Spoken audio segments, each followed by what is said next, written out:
Chapter 1034. After passing through the train station, everyone finally saw the so-called train. It was a 400-meter-long steel monster with sections that looked like a huge centipede. However, it didn't have as many legs as a centipede. What a big guy. After Chao Gui finished speaking, he started laughing. He couldn't help but let out a hee-hee sound. What's so funny? Tell me. Ma Huolong tried to make his eyes bigger, but they were only slightly bigger than peanuts. Although Shui Yuanpei was expressionless, he pricked up his ears to listen to Chao Gui's opinion. I just feel that I've seen more new things in the past few years than before. Chao Gui counted. Tractors, trucks, glass, a clock, the steam engine we saw last time, and this big fellow in front of us. I'm really looking forward to seeing how this big fellow will perform. Zhao Prince Consort. Ma Huolong said a name. Everything was brought about by this person. It could be said that this person had changed the entire Dayo and the Yun nation. Do you think there's a relationship between intelligence and hair? The dean doesn't have much hair either. Chao Gui raised an interesting point. Zhao Prince Consort doesn't have a single strand of hair, not even eyebrows. You can try. You'll be smart if you go bald. Ma Huolong encouraged. I really want to try. Chao Gui didn't seem to be lying, and he really had the urge to do so. Their conversation made Shui Yuanpei's face turn black. You won't be smart even if you go bald. Also, if the dean hears you say that he has little hair, you will be punished with a ruler again. The ruler was a type of board made of 2 pieces of wood stuck together. It was 8 feet and 2 fen long, and when hit by the hand, it would produce a loud sound without much strength. It was a warning sound. Of course, it would be quite painful if you hit it hard. Chao Gui rolled his eyes and said to Ma Huolong, do you want to make a bet? I'm guessing that the dean has 864 strands of hair. You want me to count the dean's hair? Ma Huolong squinted at him. You're too vicious. I'm just joking. Chao Gui laughed and didn't take it seriously. It was just a joke. Then, his gaze fell on a lady in white who got off the train. She was about 17 or 18 years old, wearing a long white dress with pink flower petals as embellishments. Her long hair was simply tied behind her head. She was beautiful, and her skin was fair. She gave off the vibe of the most beautiful white flower on the highest peak of the Yun nation. Her stubbornness and purity were mixed together, as well as her heroic spirit and intellectuality, forming a very unique charm. The woman merely swept a cold glance at the crowd before she continued walking forward. What's wrong? The girl you couldn't forget yesterday. Ma Huolong noticed his gaze and teased, your eyes are about to pop out. I feel like I've been shot in the chest. Chao Gui clutched his chest with an infatuated look in his eyes, unwilling to leave the figure of the other party for even a moment. Let me give you a piece of advice. These clothes aren't something an ordinary aboriginal can wear. I'm sure there's someone in their family with a high status. Moreover, her strength is stronger than yours. Looking at her age, her talent must be amazing. No matter what you think, you have no chance. Ma Huolong comforted him sincerely. Zhao Prince Consort doesn't even have a spirit wheel, yet he married the noble Empress. Chao Gui waited until the figure of the other party disappeared into one of the carriages before he turned his head and said seriously to Ma Huolong, let's make a bet. I'll bet my entire life on it. You're crazy. Ma Huolong's expression changed slightly when he heard what the other party said. He felt that the other party was simply crazy. We are good friends, right? Chao Gui felt that his heart was burning so hot that it was about to burn him. What are you going to do? Ma Huolong asked warily. In a while, find an opportunity to flirt with her. Then, I'll be the hero and save the damsel in distress. Although this move is cliché, it's tried and true. Chao Gue looked straight into the other party's eyes and tried to convey his determination to him through his gaze. You are crazy, but I'm not. Ma Huolong was shocked. He was going to flirt with her. Not to mention anything else, the other party's strength was enough to crush him to death with one hand. Don't worry, I'll appear at the right time. Chao Gue immediately vowed. He naturally knew that Ma Huolong wasn't a match for the other party, but he didn't necessarily have to be the hero and save the damsel in distress. He just had to appear at the right time and leave a deep enough impression on the other party. It wasn't impossible for the hero to save the hooligan. Tong Lan, what are those people doing? Yu Wui, who was inspecting the condition of the train, wiped the black coal off his face and asked. I don't know, Tong Lan replied casually. How's the condition of the equipment? There was a problem with the pressure relief previously, and the third valve of the equipment was slightly damaged. If everything goes well, we should be able to return, Yu Hui replied. If anything goes wrong, you'll be hung up for target practice. Although Yague seems to be kinder these 2 years, you and I both know that's just a facade. If he makes a fool of himself in front of Her Majesty, you can imagine the consequences. He'll be sentenced to at least 10 minutes of target practice. Tong Lan used a calm tone to describe the terrifying content, which made Yu Wui shudder. Don't say such scary things, okay? Yu Wui had a bitter look on his face, but it was obvious that he was inspecting more carefully. Excuse me, let me take a look at the third valve. Tong Lan kicked him and went forward to check the condition of the pressure relief valve. There's no problem with the distribution valve. A young girl withdrew her head and said. Just like Yu Wui, her face was covered in dust. After a while, Tong Lan inspected the condition of the locomotive and returned to the carriage where everyone was. As soon as she entered the carriage, she heard laughter. Did you see that? Those guys' eyeballs are glued to Tong Lan. Should I say that they are blind or that their courage is commendable? Both. Du Lao Lu rubbed his chin and pondered. Little girl, you've grown up. It's a pity that she's too fierce. No one in Lan City dares to propose marriage. Sure gone. The previous voice continued. 2 veins popped out on Tong Lan's forehead. She flashed and stepped on Su Peng's head. Gaw. Su Peng was about to continue speaking, but he was stomped back into his stomach.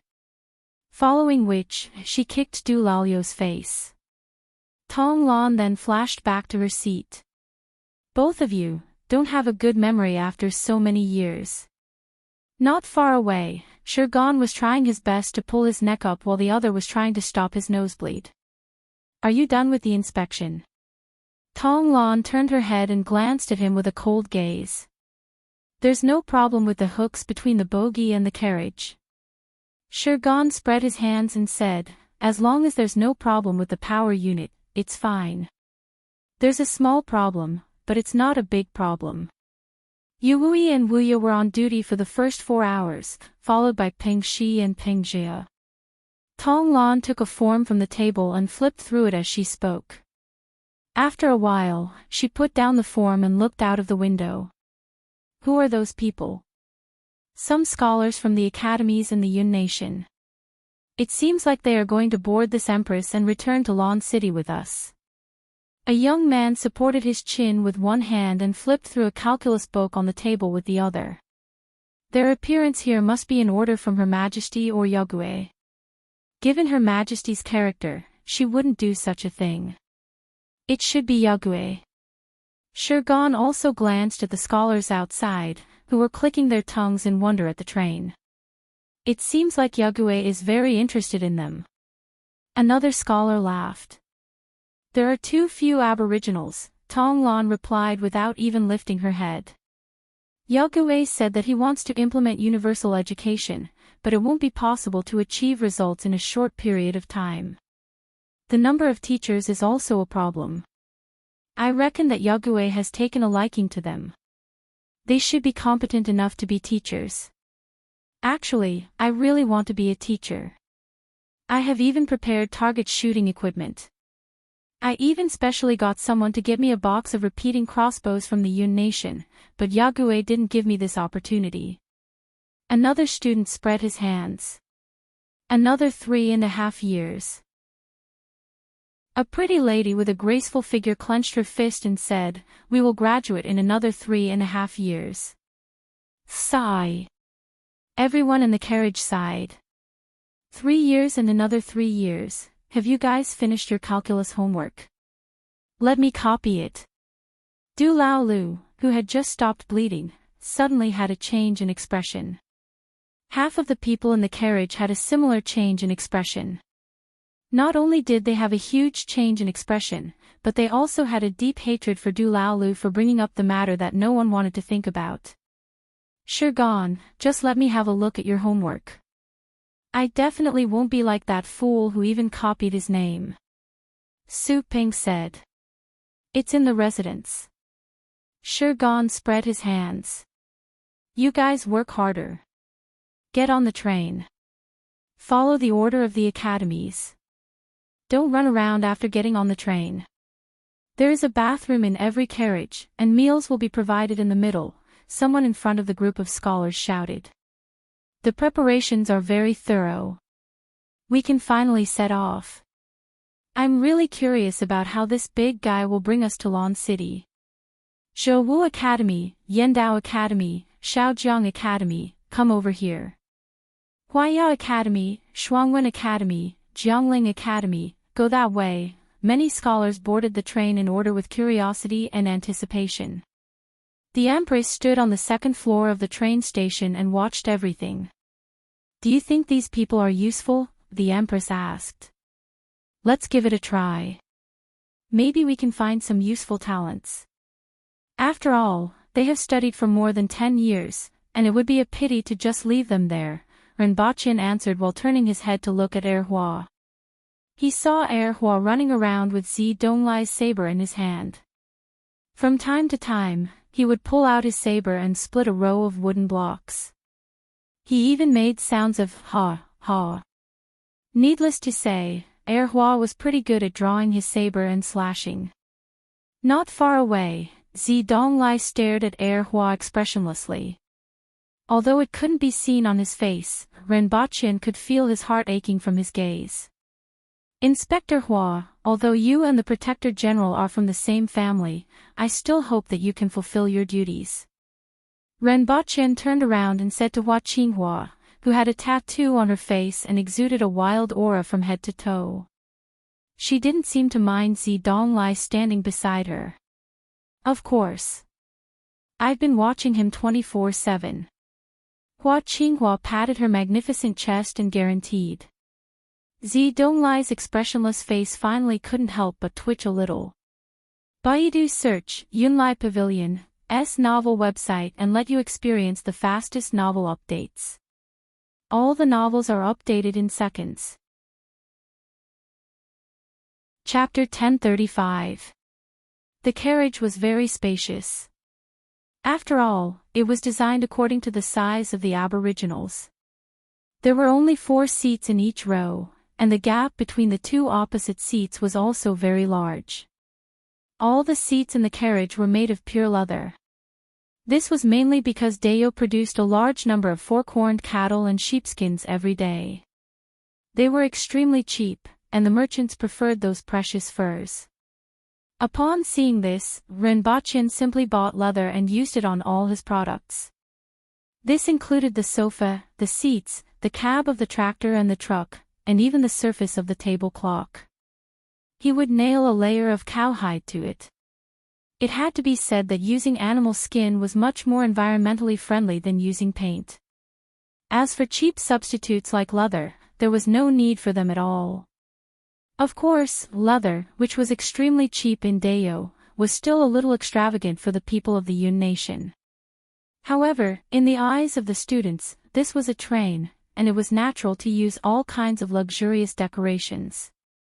Therefore, they didn't find it strange at all and just felt that it should be like this. As the train roared, everyone in the carriage felt the carriage shake. At the same time, they could see the scenery on both sides beginning to move. It's moving. For most of the students, this feeling was very novel. Although everyone had the experience of sitting in a carriage, it was their first time sitting in the stomach of such a huge steel monster. They looked out of the window as if it was their first time going out. It seems to be getting faster and faster. It's really fast, much faster than a carriage. It's also much steadier than a carriage and more comfortable than those trucks. How many soldiers do you think this thing can carry? Look at these seats. One carriage can carry 80 people. I counted before coming up just now. Including the shorter ones, there are a total of 19 carriages. It should be able to transport 1,500 people. If we remove the seats, we can probably double the number of people. How does this thing move? Judging from the previous shaking, it seems like it's being pulled by something. It should be that black monster head. It's faster than a horse. It's hard to imagine that it can move faster than a horse while dragging such a big thing. Look at both sides. It's made of iron. This thing is much heavier than I thought. Plus, it's carrying so many people. After all, they were students from many universities. If it were an ordinary person, they would probably sigh and not have any other thoughts. After a short period of curiosity, they quickly studied the function and power of this train. However, the things they were curious about were things that they had never come into contact with or even considered before. Naturally, they couldn't study anything. Renbachian asked someone to bring Shirgan and Tonglan over. Greetings, Your Majesty, Your Highness. Give these to them and let them write down their answers. Renbachian handed a stack of white paper to them. The two of them glanced at it. There was a very simple question on it. Those scholars from the Yun nation. Shirgan said with certainty. Renbachian nodded. Isn't it too simple? Tonglan had a doubtful look on her face. In the eyes of the Aboriginals, scholars from the Yun nation and Great Xia had always been synonymous with knowledge. The poems that were occasionally passed on, as well as the ancient books hidden in the houses of many ministers, all came from them. On the one hand, the Aboriginals were confident in their martial prowess and felt that they could fight against 18 Aboriginals alone. On the other hand, he felt that the other party was very knowledgeable. Even the students of the academy couldn't avoid this kind of perception. Tonglan had previously looked down on them because she knew that Yague's teachings couldn't be learned anywhere else. But in his heart, he also acknowledged their attainments in knowledge. That was why she said, at the very least, they are competent in the field of Enlightenment education. Otherwise, with her pride, she would have sent them back to the furnace to be remade. That's not necessarily the case. Renbachian smiled. Got it. The two of them nodded and left with 2 stacks of white paper with a question on it. The students from the Yun nation were still discussing the steel monster that they were riding when they saw 2 people coming from the other side of the passage. One of them was a burly man with a big beard, and the other was the goddess-like woman in white that they had just seen. Both of you. Someone stood up and wanted to ask. This was because they weren't allowed to pass through the carriages to go to the previous one. There must be a reason why the other party was here. Where's your dean? Shirgan asked with a gentle smile. I am. May I know what business you have with me? An old man stood up and asked. Zhao Prince Consort hopes that you can answer this question. Shirgan left 80 pieces of white paper in his hand. Everyone just needs to write down the answer in your heart and leave your name. Following Shirgan's words, the old man's gaze suddenly changed. Was this a test? Did they want to see the strength of the various academies? The old man took the paper and looked at it. There was only one line on it. Are you still or moving? What's the reason? After the two of them left under everyone's gaze, the old man got someone to distribute the paper to everyone. Although many people were still thinking about the woman in white, they knew what was more important at this moment and looked at the paper in their hands one after another. Still. We obviously didn't move. I was wondering what it would be, but it turned out to be such a simple question. It can't be that simple. There must be some mystery in it. I also don't think it's that simple. It should be movement. We have been moving along with the train. This question is interesting. I think it's correct to say that it's still or moving. It seems that any answer is correct. Any answer is correct, which means that any answer is wrong. Some people began to think about whether there was any relevant discussion in the ancient books that they had learned. Unfortunately, no matter how he rummaged through his mind, he couldn't find anything related to it. Chao Gui looked at Tong Lan's back view as she left. He really wanted to push Ma Hualong off the train when Tong Lan passed by.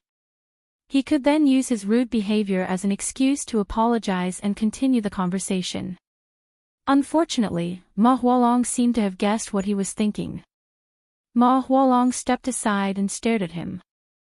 Sitting with you is a mistake, Ma Hualong complained in a low voice. You are crazy. You are a woman. Have you never seen a woman before? It's different this time. It's completely different. Chao Gui shook his head and stood up to receive a paper. After reading it, he pondered for a moment and looked out of the window for a moment. Then, he took out a pen and an inkstone from his bag and went to the washroom to get an inkstone. He wrote, "It's both moving and still. Moving is compared to the outside of this steel beast, while being still is compared to the steel beast. Our movement and stillness are not solely determined by ourselves, but are related to the environment we are in." Ma Hualong, who was beside him, was also writing at a rapid pace. When both parties put down their pens, they looked at each other and smiled. Let's make a bet. Our answers are the same, Chao Gui said. No, you are crazy now. Wangjing College. Moving or still? What's the use of asking such a question? What's the use of such a question for governing the country and the people? Zhou Rui looked at the paper in his hand and snorted. What do you think the meaning of asking such a question is? Based on Zhao Prince Consort's actions, I'm afraid he's trying to find someone who fits his criteria. From his actions, it can be seen that he has been using conciliatory methods in order to bring the people of the Yun nation under the rule of the Aboriginals. In order to govern people, there must be someone who can govern them. I'm afraid the Aboriginals don't have anyone they can use. Let's not talk about the traitors first. It can be seen from the fact that the selected city commanders are all from the Yun nation. I'm afraid what he wants to do now is to find someone who fits his criteria, just as I guessed. How should I answer this question? It wasn't until noon that someone came to take the paper away and leave another paper behind. What made Chao Gui regret was that the person who came wasn't the woman in white. I must ask her name next time, Chao Gui thought to himself. Chao Gui thought to himself as he took the second test paper from the side. He only took a glance at it and was immediately stunned. Bachelor tax. Unmarried 25-year-olds will have to pay 1 tax a year, unmarried 30-year-olds will have to pay 2 taxes, unmarried 35-year-olds will have to pay 3 taxes, and so on. Every tax is 10% of the annual salary. What do you think about this bachelor tax? How will it be implemented? What kind of impact will it have? The entire carriage was in an uproar after seeing the questions on the paper. Even the deans of the various academies were at a loss. Baidu searched the novel website of Yunlai Pavilion to let you experience the latest and fastest novel chapters. All the novels are updated in seconds. Chapter 1036. I can't understand it, I can't accept it, it's simply ridiculous. The carriage that Jitai Academy was in emitted waves of complaints. In the Yun nation, women couldn't become officials and could get married at the age of 16. Most of the women in the academy were over 20 years old. They could be said to be the typical unmarried young women with high academic qualifications. Usually, it was not rare to see his family busy arranging marriages for him. He did not expect to see someone urging him to get married again, and it was the imperial court urging him to get married. The female students of Jitai Academy were going crazy. I'm going crazy. I've never heard of a bachelor tax. A woman grabbed the hair on her head, and the veins on her forehead bulged. Not only them, but the male and female students of the other academies also reacted the same way. It was just that the male's reaction was slightly slower. Although it was just a test paper, it had already explained a lot of problems. Ridiculous. This is ridiculous. It's not just ridiculous, it's ridiculous. Bachelor tax. I've never heard of such a thing. A few scholars from Wangjing Academy looked at the examination papers in their hands and loudly refuted with an incredulous tone. His voice wasn't soft, but no one found it strange. Even students from other academies thought this single tax was unheard of, let alone Wangjing Academy, which was known for being old-fashioned. Previously, when I saw the Aboriginals adopting a conciliatory policy in the Yun Nation, I thought that Zhao Prince Consort was someone with a deep heart.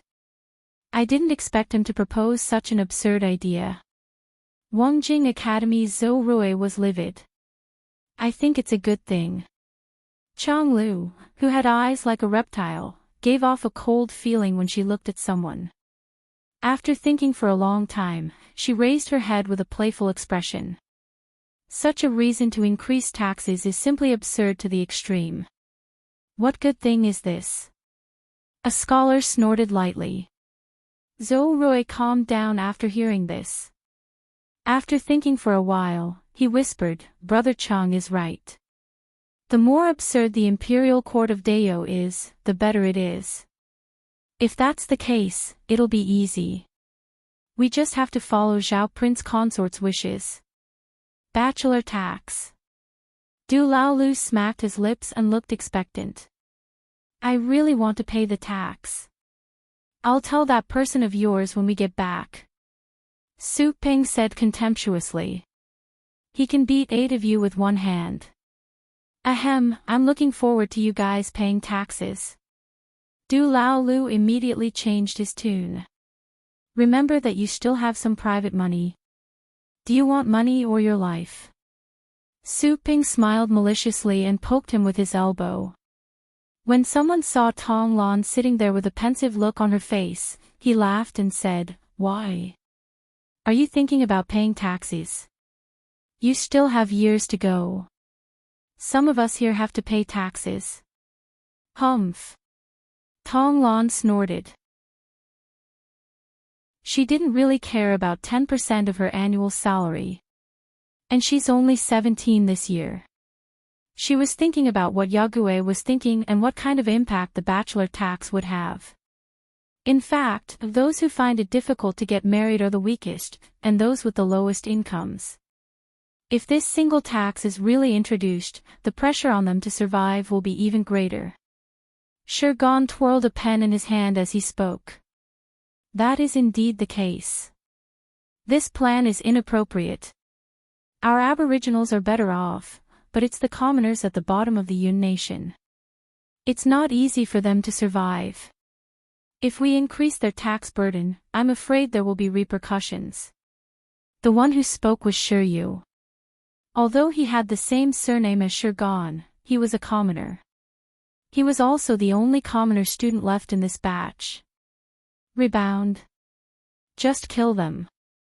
In any case, they are all incompetent people. Tong Lan said coldly. Do you really think so? Shurgon smiled and looked at her. Tong Lan had changed a lot over the years. Even though she often punched and kicked Du Laolu, Su Ping, and the other students, she had never bullied any of the commoners in the school. This lass, Tong Lan, always said one thing but thought another. They are just some useless people from the Yun Nation, Tong Lan replied without looking up. Shurgon smiled and didn't say anything. I don't know why, but Yagüe always seems to be very anxious and seems to be planning something. Therefore, he values the people from the Jing tribe and the Yun nation a lot and wants to use them to solve the problem of manpower shortage. This time, it's obvious that Yagüe is going to pick some people from the Yun nation, so he won't start a massacre in the Yun nation, Shiryu analyzed. As for why Yagüe was so anxious, she wasn't sure. However, there were some students who were clear about this. For example, Shirgan and Tonglan. They all knew why he was so anxious. However, most of them didn't know. Even though these students were the descendants of court officials, most of them were collateral relatives, so they naturally wouldn't know about such an important matter. Renbochin carefully looked through the examination papers and picked out more than a dozen of them. Did you find anything? The Empress was combing Hua's long ponytail. Even though this looked like something a biological mother would do, it was just a whim. Or rather, she was a little bored in the car. The number of times the Empress had combed Hua's hair over the past 3 years could be counted with one hand. Hua enjoyed it very much as she lay on the Empress's knees, raised and lowered her legs behind her, and drew circles on her clothes with her fingers. Renbochin took out more than a dozen examination papers and handed them to the Empress. These people look good. I don't want to read them. I don't understand them. The Empress waved her hand. Renbochin smiled and took the examination papers back. Even though these examination papers didn't explain the relationship between stillness, movement, and reference objects concisely, the meaning was there. If they were given more time, they might be able to summarize it in more incisive terms. He had to admit that the standard of these scholars was pretty good. The people in this world weren't lacking in wisdom. They just lacked shoulders that were tall enough and a different way of thinking. At night, Renbochin asked someone to distribute the third set of examination questions. Not long after, someone sent the answers to the second set of questions to him. After flipping through a few pages, Renbochin laughed. Those female students from Jitai Academy have a lot of resentment. All the female students used various angles to explain how inhumane and tyrannical the bachelor tax was. The resentment of highly educated, older, and unmarried young women hit him in the face. Renbochin had a faint smile on his face as he looked through the examination papers one by one. Until he saw a few examination papers, he frowned slightly. These examination papers weren't criticizing the bachelor tax, but praising it. They even said things like, a groundbreaking measure not seen in 1,000 years. He looked at the top of the examination papers and saw that they were students from Wangjing Academy. It was the same for a few consecutive examination papers. Renbochin frowned and pondered for a moment. He flipped through the first examination paper and saw that the answers of the students from Wangjing Academy didn't have any eye-catching insights. 2 of the examination papers were even empty. As for the other 5, 2 of them were vague comments. It was impressive to be able to make vague comments on such an issue. The standard of the other 3 examination papers was very ordinary. Coupled with the exaggerated comments on the bachelor tax, in the second examination paper, Renbochin immediately gave Wangjing Academy an X in his heart. After that, Renbochin finished reading all the answers, picked out more than 10 examination papers, and put them aside. He then sighed and said, they don't live up to their name. Nothing to your liking. The Empress, who was playing fishing with Lu Hua out of boredom, looked up at him and then lowered her head again. Don't tell me you are following the requirements of the students from Black Bamboo Academy. Renbochin immediately knew that the Empress had misunderstood and explained, I'm talking about the top of the 5 big academies, Wangjing Academy. At this point, Renbochin shook his head slightly and said, these scholars from Wangjing Academy have improper intentions. The scholars sent by the academy are cunning and malicious toward the imperial court. This is inseparable from the culture and education of the academy. Even if their methods are more brilliant, I would still look up to them. They probably think that I'm a fool. Close down this Wangjing Academy. Close it down then. The Empress didn't seem to care at all. If you want to, you can just flatten it to avoid leaving behind any disasters. There's no need. Have you heard of this saying? A scholar's rebellion failed after 3 years. These people can only use small tricks. If they don't repent in the future, then we can execute their 3 families. This will be considered justifiable. The Empress, who was reaching out to clap, paused, looked up at him, and said, "Previously, my father said that those who are knowledgeable are vicious. After seeing you, I believe it. It was just a casual remark. I have already spared their lives from the hands of Her Majesty.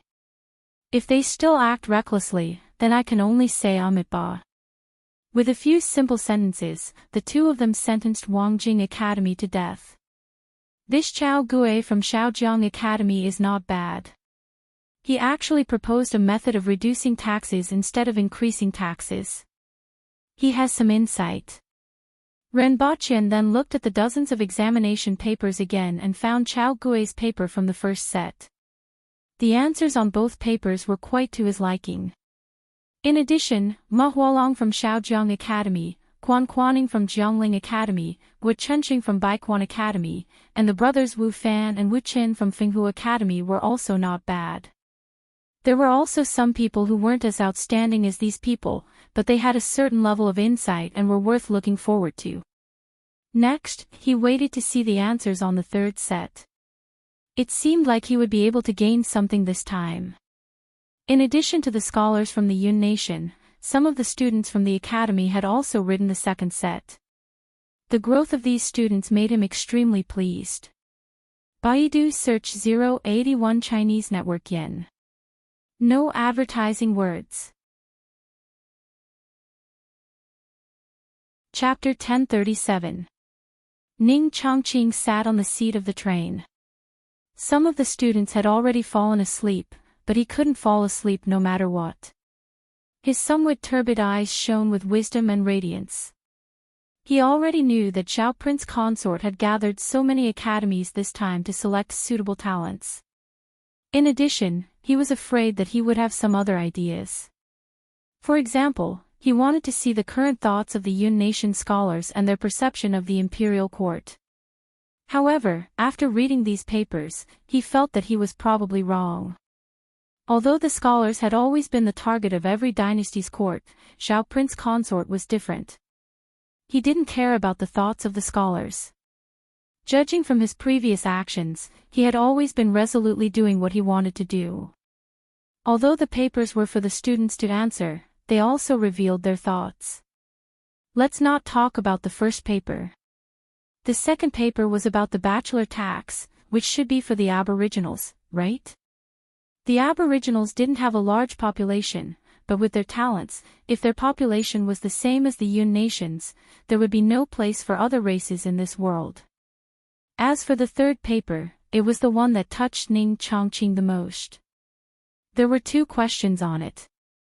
One was the integration of ethnic groups, and the other was using trains or tractors as examples to illustrate the relationship between productivity and the economy. There was also an explanation on productivity and the economy. Productivity was divided into natural productivity, and the production of various tools, such as trucks and tractors, belonged to social productivity. The increase of social productivity promoted economic development, and conversely, economic development also required the increase of social productivity. The 2 complemented each other. He had never seen or heard of these remarks before, and he used a few simple words to point out the problems that were closely related to the development of society and the people. The term society was used very well, and it directly included people from all walks of life. Ning Chongqing spent the whole night figuring out the relationship and couldn't speak for a long time. Amazing. Zhao Prince Consort's knowledge was really amazing. After reading this question, he recalled the Dayo Imperial Court's decrees and the new things that Zhao Prince Consort had come up with over the past few years. Many of the problems that had troubled him suddenly became clear. He and the others looked at things from different levels, but Xiao Prince Consort had always looked at the root. That was why he promoted the popularization of tractors at a very low price from the beginning and recruited laborers to build roads a few years after the Yun nation was destroyed. Yi Futian had thought that he was more or less proud of himself, but now it seemed that this was not the case. From what he knew about the current situation of the Chuyun Chamber of Commerce, this was not the case. The goods transported by the merchant associations were no longer the same as before, where they only pursued the most expensive and profitable goods. Instead, they added a large number of goods that were related to the livelihood of the common people. Even if the profit was small, this must be Xiao Prince Consort's order. Thanks to this, the prices of many items in the Yun nation had dropped significantly compared to the previous dynasty, and the lives of the people were actually better. Amazing! Ning Chongqing's brows loosened and tightened as he muttered. Headmaster, what did you say? A teacher from the academy beside him asked. I said it's amazing. Ning Chongqing said again and didn't explain further. From these examination papers, Ning Chongqing realized that Renbaqian's focus was different from most people's. It could be said that he was completely above everyone else. The current imperial court of Dao was influenced by him, and it was very different from the previous dynasties. If this continued, he didn't know what would happen to Dao under his influence. Ah! We are finally here. My whole body is stiff from sitting for a day and a half. Chao Gui got off the train and stretched. A day and a half is too fast. I heard that it used to take half a month to travel this way. Ma Hualong said as he looked at the noon sky. That's true. Chao Gui agreed. Before the advent of tractors, it was unimaginable to reach Lan City from Pingdu in a day and a half.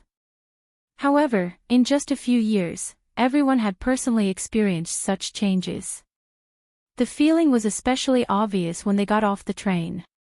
At this time, only the students were at the train station in Lan City. After all of them got off the train, they were brought to Lan City. As for the emperor's entourage, it had already left before they got off the train. Even those young people with unknown identities were gone. Do you think those people are from the Black Bamboo Academy? Ma Hualong suddenly asked. I think so too. I don't know what's waiting for us next. I'm also very curious. I thought that there would be an exchange in Lan City to select talented people. I didn't expect to be tested on the train. I don't know what's waiting for us next, Chao Gui said with a smile. Shui Yuanpei, who had a cold expression on his face, walked to the two of them and seemed to want to say something. If you have something to say, just say it. Don't beat around the bush. Ma Hualong wasn't polite at all. What do you think of these questions? Shui Yuanpei asked. The other two naturally knew that he wasn't asking how they should answer the question. Instead, he was asking for their opinions on the person who set the question. I think Xiao Prince Consort is different from what we thought, Chao Gui said directly.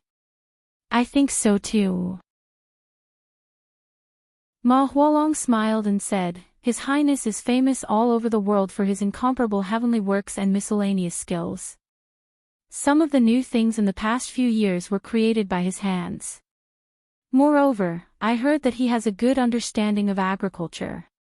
I originally thought that was it. However, the last two questions this time showed that Xiao Prince Consort viewed the nation and its people from a very high level. From the ethnic integration question, it can be seen that he doesn't view the aboriginals as first class and the rest as second class. I'm looking forward to meeting him in person. Ma Hualong's tone was a little gloomy. In this world where looks are everything, I think he should be able to understand me. Although Xiao Prince Consort isn't handsome, he isn't ugly either. Chao Gui laughed and patted Ma Hualong's shoulder. Didn't you see him from afar the other day? Although he looks a little fierce, he's definitely not ugly. Shui Yuanpei couldn't help but laugh. Ma Hualong was extremely ugly and had been looked down upon before. It was said that he was once recommended to Wangjing Academy by Cui Qin, a famous expert from the Yun nation, but he didn't even get to enter. Although Ma Hualong often teased himself about this, everyone knew that this was a thorn in his heart. I wonder how they will communicate. The scholars of Wangjing Academy whispered to each other as they approached the city wall. Just deal with it as it comes, another person said. The people of Wangjing Academy didn't know that they had been passed by him on the train. Chang Lu walked behind them and listened to their conversation. She sneered in her heart, "Fools, a bunch of fools. It's the same from top to bottom. They don't know the time and don't know the number of days. Every day, they hold on to the things left behind from thousands of years ago as the supreme truth and don't dare to go beyond the rules. You originally had the support of the imperial court, but now that the world has changed, you still hold on to those ridiculous ideas. What a bunch of fools." I believe that Xiao Prince Consort understands the situation of Wangjing Academy. Next, we just need to find an opportunity to meet that person. It's about time for someone else to take charge of Wangjing Academy. Those scholars didn't expect that Chang Lu, who had always been quite active, would actually have such an idea. Many scholars entered Lan City, and they were most curious about the street lamps that had been rumored to be there. Every 30 meters, there was a street lamp that stood on the side of the road. It was about 20 meters tall and had a glass lamp on it. Every night, these street lamps would turn Lan City into a city that never sleeps.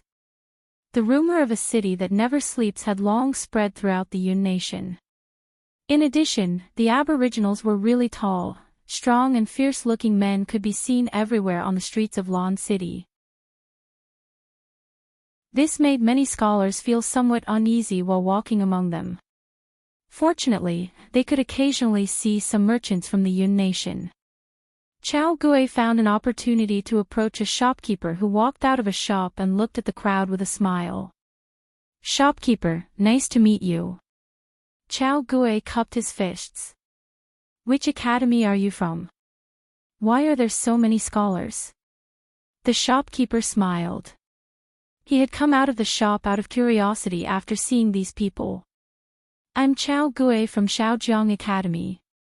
The students from the 5 major academies, Salt Path, Huaya, Shuangwen, Drunken Scripture Hall, Leitang, and Jitai Academy are all here. We are here to interact with Black Bamboo Academy." "Oh, you are students from Shaojiang Academy." The shopkeeper became more friendly after hearing this. "Is it safe to walk around Lan City now?" Chao Gui asked with a smile. "It's considered safe. Nowadays, disputes need to be resolved at the arena, and there are fewer fights than before. Furthermore, if someone were to pick a fight, not only would they be whipped, but they would also be punished to clean the public toilets. Therefore, it's fine even if you walk around alone. However, you still have to be careful not to have conflicts with others. Those simple-minded fellows won't be able to control themselves if they get angry. Although they will be severely punished afterward, we will also suffer a great loss, won't we? Therefore, don't act impulsively no matter what happens. I'm afraid that you are young and impetuous. Also, ignore those who pick a fight and look for the people from the Public Order Division. They are available on every street. Do you see that person? That uniform belongs to the Public Order Division." The shopkeeper enthusiastically explained to Chao Gui. "Thank you, shopkeeper." Chao Gui cupped his fists in gratitude. "You are representing the people of the Yun nation. Don't embarrass yourselves at Black Bamboo Academy." The shopkeeper didn't forget to remind him and whispered in his ear, "Of course, if they are really anxious, there's no harm in taking a step back." "Thank you." After thanking him again, Chao Gui hurriedly caught up with the group and told them what he had heard from the shopkeeper.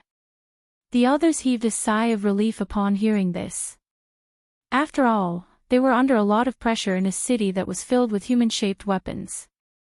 Everyone was arranged to stay near the Ministry of Rights. There was an area there that was reserved for envoys and attendants from other countries, and it was a good place for them to stay. At the same time, someone informed them that there would be an exchange the next day. However, no one knew how the exchange was going to be conducted. First, set a small goal, such as 1 second. Chapter 1038. A scholar pushed open Chao Gui's door and shouted, "Someone just came to inform us that we will be visiting Black Bamboo Academy on the first day, free activities on the second day, and lectures on the third day."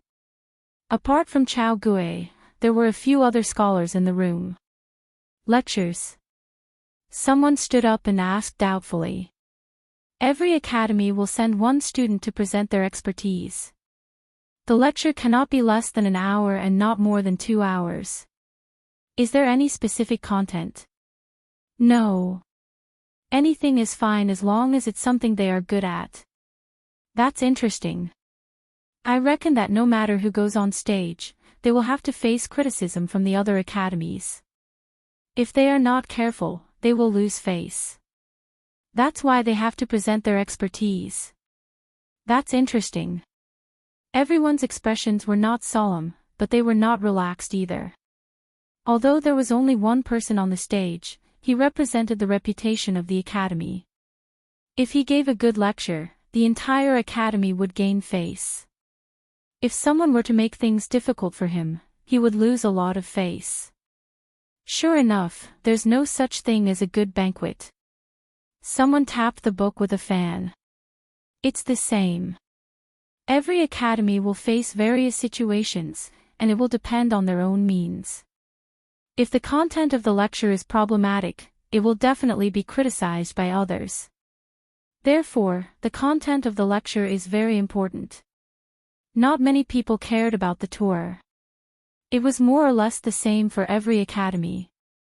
At most, there would be some differences in scale and scenery, and some academies would have some unique characteristics. However, Black Bamboo Academy, wouldn't its unique characteristic be fighting? Everyone's thoughts were on the lecture. As for the candidate, it was obvious that it would be one of the most outstanding students in each academy. Brother Chao. What are you thinking about? You seem to be distracted. Someone patted Chao Gui's shoulder. From the beginning, he had not been paying attention to the content of the conversation. Thinking of the beauty. Someone laughed. Chao Gui nodded seriously. We should be able to ask for the name of that girl tomorrow, right? Everyone burst into laughter. Everyone knew which one he was talking about. The beauty of the girl in white was indeed captivating. The next morning, everyone from Shaojiang Academy, Salt Academy, Jiangling Academy, Drunken Scripture Hall Academy, and Jitai Academy met up and headed to Black Bamboo Academy. There were more than 20 academies with more than 400 people. The time was staggered, and the fourth batch set off 2 hours later than the first batch. It's actually next to the palace. After circling around and arriving at the front of the academy, some students could not help but click their tongues when they saw the palace not far away and the huge courtyard in front of them. The two of them were too close, separated only by a martial arts arena. This was unimaginable in the Yun nation. The Empress doesn't have to worry about assassination. After all, the Empress was one of the top experts in the world. According to the latest ranking of experts, the Empress was ranked 3rd in the world. Naturally, she wouldn't be as sensitive as the other emperors. Furthermore, the name of number 1 in the world was no longer blank. It was Li Fu, an ordinary name that sounded like that of a mountain villager. Li Yuanzhu was still in 2nd place. Many people were looking forward to seeing Li Yuanzhu fight with Qi Zixiao. Although Li Yuanzhu had always been ahead of the Empress on the list back then, when the Empress was still the 7th most powerful expert in the world, she had already killed the 5th most powerful expert in the world, Hua Sanlu. Later on, she killed the 4th most powerful expert in the world, Ting Yu. In recent years, other than the second most powerful expert in the world whose situation was unknown, almost all the others were killed by the Empress. No one dared to say that Li Yuanzhu would win if the two of them fought. Your Highness. Ren Baqian, who was wearing a maroon suit, was already waiting in front of the academy. After seeing everyone, he opened his arms and said, "Welcome to Lan City." "Greetings, Your Highness." Regardless of what they thought, everyone respectfully saluted. In terms of etiquette, the people of the Yun nation were much better than the aboriginals. Chao Gui saw a few men and women standing behind Ren Baqian, including the woman in white. "You are all from the most famous academies in the Yun nation and the most outstanding young people in Dayo. This exchange is an opportunity for you and the students of the Black Bamboo Academy to broaden their horizons and increase their knowledge. Later, I will let the students of the academy take you on a tour to see how different it is from your academy. If you have any questions, you can ask them. You can enter all the areas, including the laboratory." A question came from behind Ren Baqian. "Including the laboratory?" Ren Baqian nodded and responded with a smile. In any case, they couldn't understand it. Compared to the laboratory, they were probably more interested in the library. Of course, some of the little things in the laboratory were also very interesting. The scholars in front were a little puzzled. What was the laboratory? It sounded like it was quite important. "All right, you can go ahead and have a tour. We will meet again later." Ren Baqian waved his hand at the crowd. He still had other things to do after making arrangements for the students. "Your Highness." An old man with white hair and a healthy rosy face stepped forward and asked, "I don't know if there are any rules in Black Bamboo Academy. I'm afraid that some people will unknowingly offend the academy." The person who spoke was the dean of Jiangling Academy. "You can't spit anywhere. Other than that, there's nothing else. In addition, don't disturb the students who are in class." Ren Baqian waved his hand and smiled. Black Bamboo Academy was strict and lax. In terms of academics, he would frequently hang students up for target practice. Even though they wouldn't die, it was inevitable that they would suffer some injuries. This made Ren Baqian no different from a devil in human skin in the student center. Other than academics, Ren Baqian didn't have any requirements for the students. Whether they read comics after class or fell in love. What bothered him was why the number of students falling in love at such a young age was so low. So far, other than Du Laolu, who got married in his second year of high school, none of the other students had fallen in love at such a young age. He didn't even have a chance to show off his democracy, freedom, benevolence, and harmony. After Ren Baqian left, the students behind him came forward. Shirgan stood in front, cupped his fists, and said gently, "I'm Shirgan, and I've been ordered by Her Highness to bring you around the academy. You don't have to be reserved. If you have any doubts, you can ask me directly." Although Shirgan had a fierce face, a big beard, and a shaved head like the other aboriginals, he didn't look as ferocious as the others and seemed to be easy to talk to.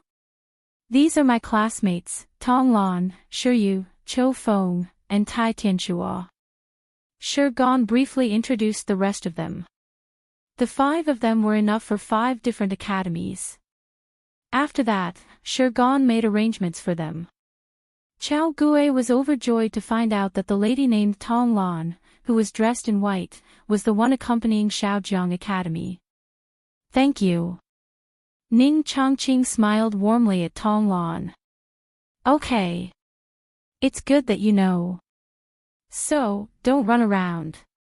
Tong Lan looked indifferent and didn't give them any face, which made many students a little angry. They were invited by Zhao Prince Consort to come to Black Bamboo Academy for an exchange. The person who was talking to him was the dean of Shaojiang Academy, one of the 5 great academies. How could he have such an attitude? Ning Chongqing didn't mind at all. He laughed and said, "Of course not. He turned to look at the crowd and said, "You are all outstanding students of the academy. I brought you here to broaden your horizons and absorb the strengths of others. Observe more in a while and ask questions if you don't understand. Don't get distracted."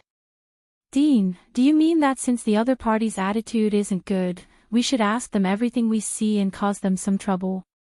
Many students immediately pondered and felt that they understood the meaning of the dean's words. "Let's go." Tong Lan crossed her hands behind her back and led the way. "This row is for offices. Yagui's office is over there, so I won't take you there." The first row was an ordinary brick building, and Tong Lan simply walked past it. "I'll take you to see the students who are in class. Your Highness and Lin Mengxing are the only teachers in your academy." Chao Gui squeezed to the front of the line and asked. Chao Gui felt his heart burning even more when he smelled the fragrance left behind by Tong Lan. "Yes." Tong Lan nodded slightly. "How many students are there in Black Bamboo Academy?" "There are currently 7 academic departments and 24 classes. Each class has about 50 students, so there are more than 1,000 students in total," Tong Lan replied without turning her head. 24 classes, right? How do they teach?" Chao Gui asked a question that many people wanted to ask. 2 teachers, 24 classes, and 1,200 students. You will know in a while. Tong Lan couldn't be bothered to answer this question. After walking past the first row of brick buildings, they saw classrooms from the second row onwards.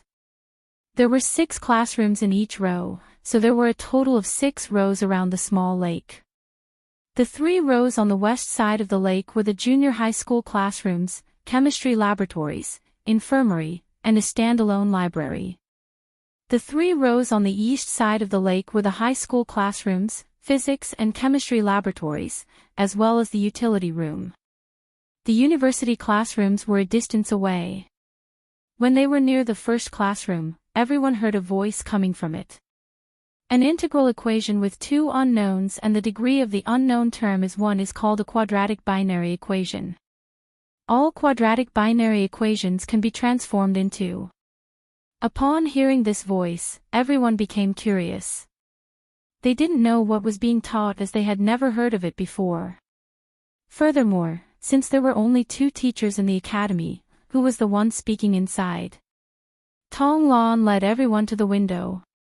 When everyone saw the situation in the classroom through the window, they immediately gasped. They saw a person with 2 heads and 6 hands standing in front of the stage.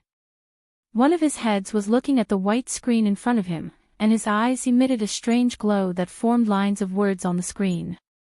The other head was facing the dozens of youths below. His 6 arms were holding a wooden stick, an iron ruler, a steel knife, a whip, and a slingshot. This strange scene caused everyone to be petrified in an instant. All of them widened their eyes and had no other reaction other than gasping. Set a small goal first, such as 1 second. Remember, bookseller's residence. Chapter 1039. The morning sun was scorching hot. However, everyone from the Shaojiang Academy felt a chill from head to toe. What is that? Chao Guilian couldn't maintain the smile on her face. Her eyes widened, and her fingertips trembled. Didn't you ask how the 2 teachers teach? Tong Lan was inexplicably happy when she saw everyone's reaction, and her tone became a little more provocative. Her back was facing everyone, but her eyes were slightly curved.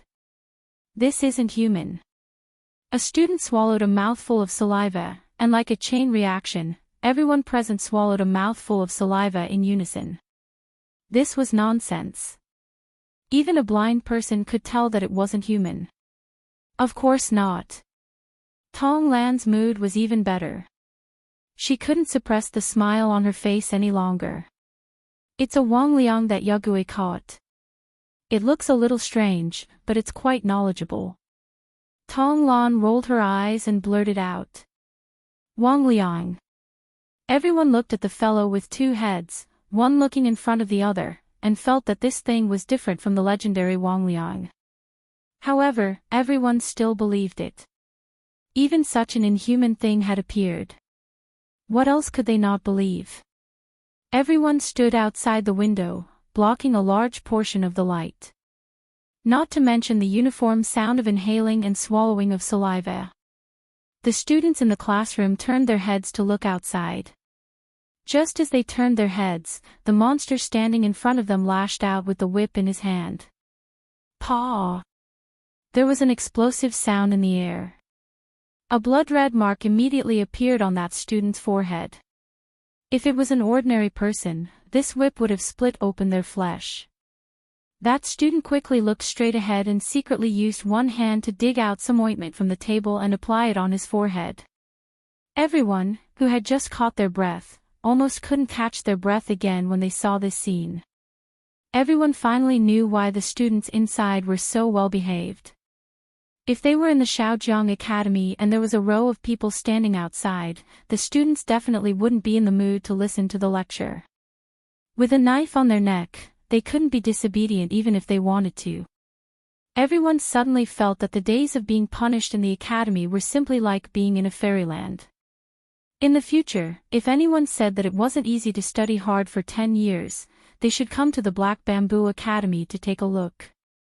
After a long time, Ning Chongqing let out a long breath. Is this how you teach? This is the lightest punishment. If you are lucky, you can still see the target practice, Tong Lan said. Then, she left everyone who was still in a daze and headed to the next classroom. Everyone hurriedly followed, but there were waves of tempestuous waves in their hearts. The only teachers in Black Bamboo Academy were Zhao Prince Consort and Lin Mengxing. The others were all legendary demons and ghosts. There was actually such a thing in the world, and it was even captured. These were still acceptable. After all, there had always been legends of ghosts and gods. But what was Yagüe? Could it be that there was an extremely powerful demon in the Black Bamboo Academy? Tong Lan sounded so familiar. In just a few minutes, everyone had received too much information, and they couldn't digest it for a while. And that terrifying teaching method. Everyone just wanted to find a place to calm down. Unfortunately, Tong Lan didn't give them a chance to digest this as she continued walking forward. When they arrived at the second classroom, everyone subconsciously looked to the front and saw an exquisite and beautiful lady. Everyone let out a long sigh of relief. Inexplicably, they felt a little more relaxed. However, halfway through this sigh of relief, the lady's eyeball suddenly shot out from her eye sockets. The eyeball, together with its flesh and blood, sprayed onto a student's head and exploded. Red, white, and black liquid splashed all over the student's head and face. Then, the lady took out an eyeball from nowhere and stuffed it back into her eye socket. She continued teaching as if nothing had happened. This scene caused everyone from Shaojiang Academy to have ashen expressions, and their entire bodies trembled without end. Is this also a demon? Ma Huolong asked while trembling. This is a demon. Tong Lan suddenly felt that it wasn't such a chore to bring these people on a tour. Otherwise, she wouldn't be able to see such a funny expression. Needless to say, Yagüe was getting more and more mischievous. Originally, there were some robots that were similar to humans, but after being broken twice, the current robots began to develop in the direction of a demon. Almost all of them had some functions that weren't very lethal, but were very frightening. For example, the mathematics teacher with two faces. He was staring at you almost all the time, and there were no blind spots. Coupled with the weapon in his hand, it was still quite stressful for the students. There was also this ghost-eyed lady. Her eyeballs didn't hurt when they hit the body, but they would directly explode and be covered in paint. They would have to scrub off a layer of skin if they wanted to wash it clean. Otherwise, they would have to go to school with a head full of red and green. Next up was the third classroom. This time, there wasn't even a human figure inside. It was a semicircular body with a lot of steel tentacles and an electric shock function. These are collectively known as demons and monsters. They are some strange creatures that exist in unknown places. No one knows how long they have lived. Even though they aren't humans, their knowledge isn't low. Tong Lan simply categorized these messy things into a general category. The people from the Shaojiang Academy had no choice but to suppress the fear in their hearts as well as the doubt of, why does this thing exist in an unknown place and yet possess human knowledge? They followed Tong Lan and continued to walk forward. Sure enough, they also saw some non-human creatures. Along the way, everyone only paid attention to these things. They almost didn't pay attention to other things, such as the composition of the students and what they were taught. Along the way, they saw the female students from Jitai Academy with ashen faces. Both parties looked at each other and saw that their faces were about the same. They knew that the other party must have seen those horrifying non-human creatures as well. This is the chemistry laboratory of the middle school department. When they arrived at one of the classrooms in the third row, everyone saw dozens of students standing in front of tables. There were iron cylinders, glassware, and other things on the tables. A sphere with tentacles was hanging from the ceiling, emitting an electronically synthesized voice. Now, put a small piece of potassium into the water and see what kind of reaction it will produce. Laboratory. The laboratory that Zhao Prince Consort mentioned previously. Everyone had just become a little immune to those strange-looking teachers. The main reason was that there were too many fresh things, which diluted the impact of those demons and monsters.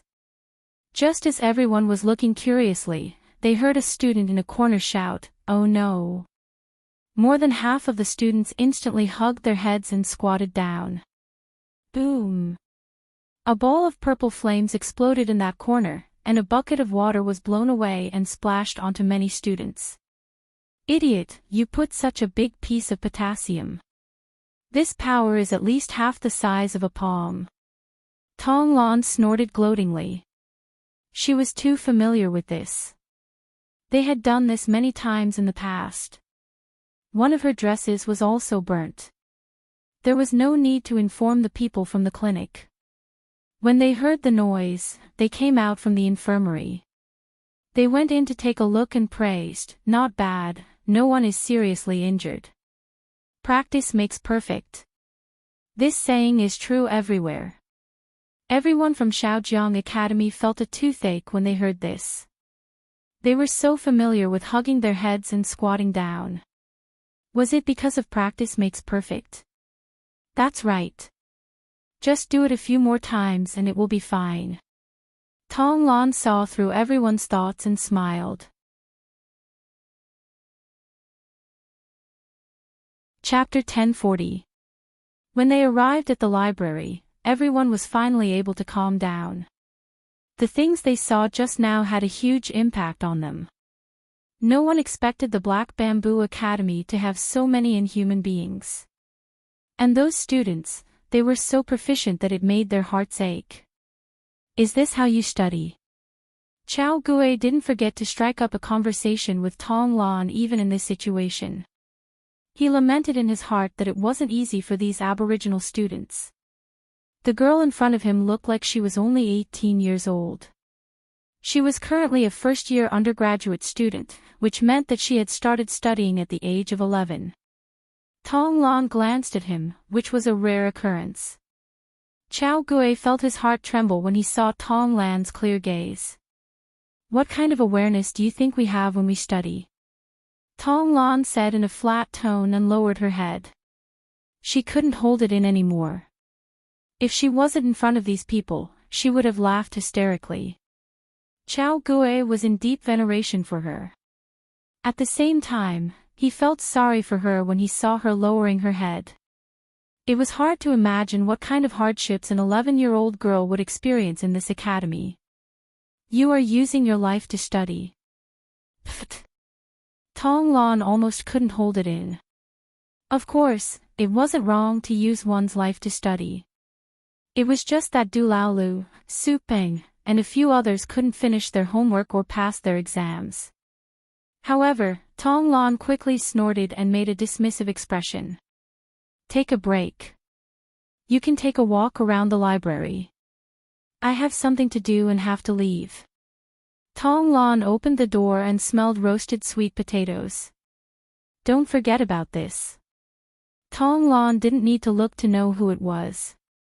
There was only one person in the academy who loved roasted sweet potatoes and dared to light a fire in the library. Don't worry, it's fine.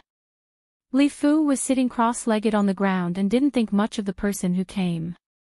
When he saw so many people, he specially came to the library. He didn't expect them to come as well. This is Chao Gui, and the others were curious. This person wasn't an aboriginal. Doorman, Tong Lan said faintly. Feel free to look around. Don't damage it or take it away. I have something to do and have to leave. She left everyone behind and returned to the classroom in a flash. She smirked as she hammered the table. The expressions of those people just now were too interesting. After she left, many of the students of the academy bowed to Li Fu. Although he was a guard, he was an outsider. Being able to be a guard here meant that he was no ordinary person. If those students didn't even understand this, then they wouldn't be here. Many students were strolling around the library. Only Ning Chongqing sat beside Li Fu and sighed. My old bones can't move anymore. Li Fu glanced at him and sighed. Young people nowadays. Ning Chongqing's heart skipped a beat. He turned to look at him and found that he was still fiddling with the sweet potatoes. He didn't know if he was talking about him or the students. How should I address you, sir? Ning Chongqing probed. Don't be so genteel. It sounds awkward. Li Fu. Li Fu took out the sweet potato from the charcoal fire, and with a flick of his finger, a layer of black skin fell off. Then, he stretched out his hand and slapped the air, extinguishing the pile of charcoal on the ground. Li Fu's habitual action caused Ning Chongqing's gaze to freeze. These two actions looked simple, but in fact, they were anything but. The sweet potato was soft. With a flick of his finger, the skin fell off, but the inside was unharmed. This kind of power control was not something an ordinary martial artist could achieve. And to extinguish the charcoal fire with a palm, the wind from the palm would only make the charcoal fire burn even more fiercely. Thinking of the name Li Fu, Ning Chongqing's heart trembled. Could this be the one on the ranking? Why was he here? Dean, I don't know what language this book is written in. Someone ran over with a book for Ning Chongqing to see. Ning Chongqing suppressed his bewilderment and took the book. The language was very different from today's. Although there were some similarities, there were very few differences. Another language. Where did it come from? Ning Chongqing was extremely puzzled. Nowadays, there are no such languages in several countries. Zhao Prince Consort came from several countries. Thinking of this, Ning Chongqing got up and bowed to Li Fu. He hurried to the many bookshelves. Indeed, all the books were written in this language. If there were only one or two books, it was possible that Zhao Prince Consort had obtained them from somewhere else. However, all of them were written in this language, which explained some problems. There was another country outside of these countries. Zhao Prince Consort appeared in Dayo instead of one of the other three countries. Could that country be outside of the mountains in the west or south? While Ning Chongqing was deep in thought, the others found some good things. For example, comics. Although they couldn't understand them, they found the drawings rather interesting. Sir, may I ask what's upstairs? Someone who couldn't understand all the books on the first floor came to Li Fu and asked with a bow. Why don't you go up and see for yourself? Li Fu replied casually. He wasn't a librarian and didn't care what these people were doing here. In any case, they were brought here by that little girl. After a while, an exclamation came from the second floor. There are actually so many martial arts manuals. What? Someone shouted from the first floor. The second floor is full of martial arts manuals. Upon hearing this, more than half of the students on the first floor disappeared and ran to the second floor. Although most of these students didn't have much strength, they were still quite curious about martial arts. It was a kind of curiosity that scholars had about the martial arts world. Following which, a burst of exclamations came from the second floor. There were hundreds of bookshelves on the second floor, and at least half of them were all kinds of martial arts manuals, sword techniques, all kinds of weapon moves, lightness techniques, and some secret scrolls with unique effects. Chao Gui and the other students simply couldn't take their eyes off them. "We can read all the martial arts manuals here at will," someone was speechless. "If I study here, maybe I can become an expert," someone couldn't help but say. Very soon, someone poured cold water on him and said, "You have to survive first." Thinking about what they saw just now, everyone suddenly shuddered. Chao Gui ignored the words of the others and looked for a cultivation method that he was interested in to carefully study it. Even if he couldn't memorize everything and couldn't practice, it would be good to learn by analogy. One had to know that the martial arts manuals here were 10 times more than those in the big sections. If he missed this opportunity, he was afraid that he wouldn't have such a good opportunity again. After staying inside for 15 minutes, they heard a commotion downstairs and saw that people from other academies had arrived. Tong Lan also appeared at the right time and said, "Go outside and rest for a while. I will show you the laboratory and other places later." Chao Gui had no choice but to put the book back in its original place reluctantly. It was rare that he didn't pay attention to Tong Lan. Instead, he focused all his attention on recalling the secret scroll that he had just read. The other students didn't have any objections. After all, they had suffered too much today and suffered too many fright. Indeed, they should rest for a while. Baidu search 881 Chinese network yen. No advertising words.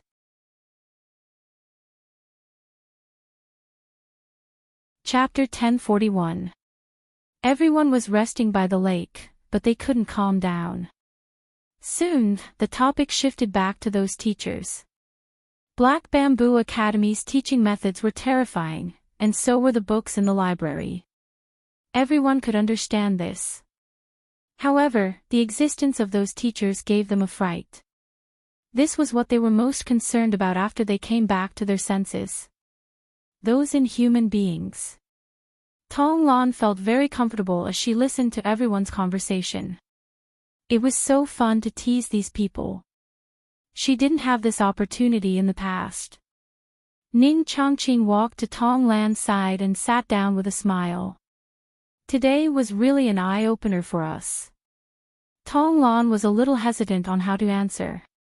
Ning Chongqing didn't wait for her to answer and asked with a smile, "Is the old teacher in the library the one on the list?"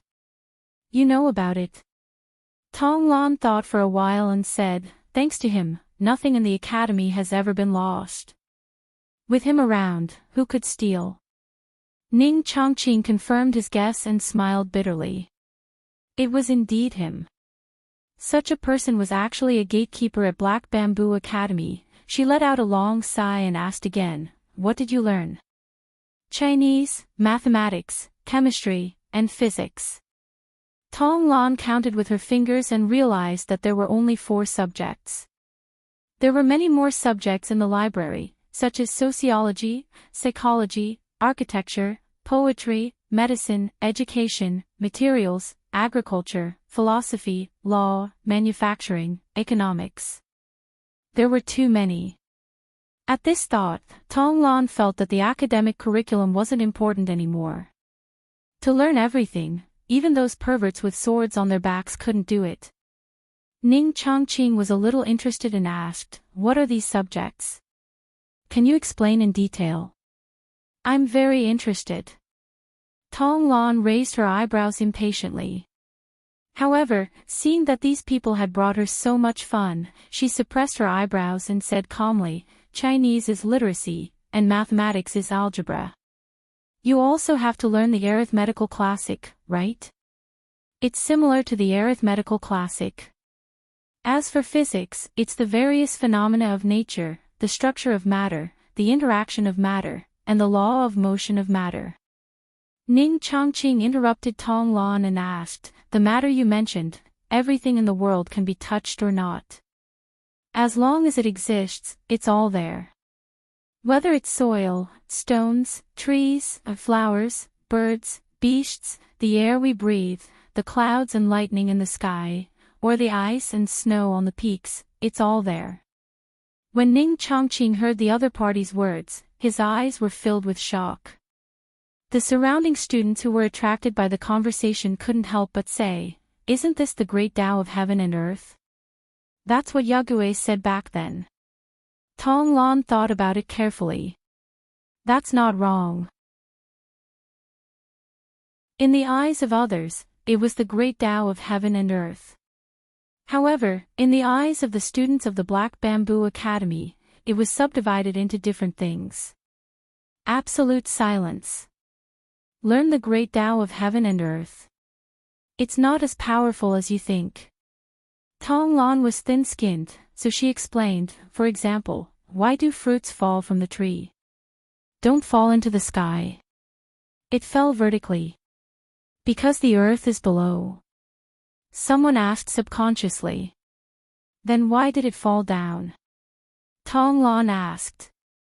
Everyone, not many people had thought of such a logical question. Why? This is what we are learning, Tong Lan said faintly. She had no intention of explaining to everyone. The problem seemed simple to her, but the people of the academy began to scratch their ears and cheeks. Why was that? In the past, no one had asked about it, so they didn't feel it. Now that someone had mentioned it, they felt like a feather was scratching their hearts. Young friend, I'm also very curious. I hope you can enlighten me. Ning Chongqing couldn't help but say. Tong Lan then explained, the earth has gravity. Every object in the world has gravity, and this is one of the few fundamental forces in the world. When everyone heard the words, one of the few fundamental forces in the world, they immediately felt that it was amazing. Even the people who were chatting stopped talking and gathered behind Tong Lan to listen to her. Since every object in the world has gravity, why is it not sucked up to the tree but to the ground? Shui Yuanpei asked with a cold face. Although he didn't fully understand, he immediately found a flaw in Tong Lan's words. The strength of gravity is related to mass. The earth has the greatest mass, so it will fall to the earth. Tong Lan thought about it but didn't say that the world was a sphere. After all, this was only mentioned in the book. It only said that the earth had the greatest mass, so it produced the greatest gravity. Seeing that everyone still didn't understand, Tong Lan asked, why does the world revolve around the sun? Everyone from the academy was immediately puzzled. Doesn't the sun rise in the east and set in the west? Tong Lan was instantly speechless. She suddenly realized that there were many things that couldn't be explained to these people. If she wanted to explain, even 3 days and 3 nights wouldn't be enough. In the end, she gave up with a headache and said, if you have studied physics, you will know. It is too troublesome for me to explain this to you. Someone suddenly said, you're not trying to scare us, are you? Otherwise, why can't you explain it? There was a moment of silence. Tong Lan's face instantly turned ice cold. She flashed into the air, looked for the person who spoke just now, and wanted to step on him. I explained it to you with good intentions, but you actually doubt me. Miss Tong, please calm down. I didn't mean it. Chao Gui managed to keep up with Tong Lan's speed. He cupped his fists in front of Tong Lan and smiled bitterly. Actually, I can't explain it myself. The scholar who spoke just now said in a low voice. He sounded very unconvinced. Tong Lan's face immediately turned ashen. You guys are too ignorant. It's a waste of time to explain to you guys. Tong Lan was furious as she spoke in a disdainful tone. At this moment, many of the Shaojiang Academy's students also revealed angry expressions. The Shaojiang Academy was one of the 5 academies in the Yun Nation, and they were the best of the best. How could they not be treated with respect? With just one sentence, you've condemned everyone as ignorant, yet you can't give a reason for it. How can anyone be convinced? How could he not be angry? Why don't you tell us? Are we ignorant, or are you lying? You don't have much knowledge, but you do have a big temper. Upon hearing everyone's words, Tong Lan felt as though she was about to erupt with anger. Since young, who had ever doubted him like this? What's more, he was only telling them out of kindness. Otherwise, he wouldn't even bother with them. Who would have thought that he would be questioned as nonsense by them? Tong Lan's delicate little face turned ashen. She was so angry that her hair was fluttering in the wind. All of you, shut up! Ning Chongqing bellowed. Then, he cupped his fists at Tong Lan and said, Young friend, I'm already so old, and I'm only half a step away from entering the coffin. However, these students are all young and impetuous. If they have offended you, please don't take it to heart. Then, his tone changed. However, if you don't explain, I'm afraid that these disciples will not be convinced and think that you're lying. Not only will it affect you, but it will also affect Xiao Prince Consort's reputation. Tong Lan's chest heaved a few times, and she glared at everyone fiercely. She was extremely angry, but she had to suppress her anger. At the same time, she knew that if she didn't explain to everyone, there would really be gossip about the Black Bamboo Academy. However, it wasn't easy to explain. Just the fact that the world was round was enough to argue with them for a long time. After thinking for a while, she said in a gloomy tone, Have you seen a ship go out to sea and return? If you haven't seen it before, then it's useless for me to explain it to you. I've seen it before, someone immediately said. Half of the 20 people in the Yun Nation had seen it before. What's the last thing a ship sees when it goes out to sea? What's the first thing a ship sees when it returns? The mast. Many students thought for a while and replied immediately. That's right. Tong Lan raised her head and looked at everyone with a condescending expression. Why are the red and yellow moons sometimes round and sometimes curved? Have you noticed it? Does this have anything to do with what you said just now? Although everyone didn't know the reason, they immediately objected. Of course, Tong Lan replied arrogantly. You all know about the dim moon, right? The dim moon was a scene where 2 parts of the moon overlapped and intersected. It usually happened once every 10 years or so. During the dim moon, the 2 moons overlapped, and the moon was also missing a corner. Due to the time period, the process was very clear. When compared to the usual moon, it was very obvious. When Ning Chongqing heard Tong Lan mention the dim moon, he suddenly remembered an interesting story he had heard before. He raised his head and stared at Tong Lan. Do you mean that the world is round? Baidu search 881 Chinese network yen. No advertising words.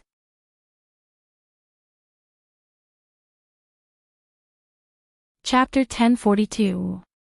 Do you mean that the world is round? Tong Lan looked at him in surprise. She didn't expect him to react so quickly. The world was round, which contradicted most people's understanding. How is that possible? How can the world be round?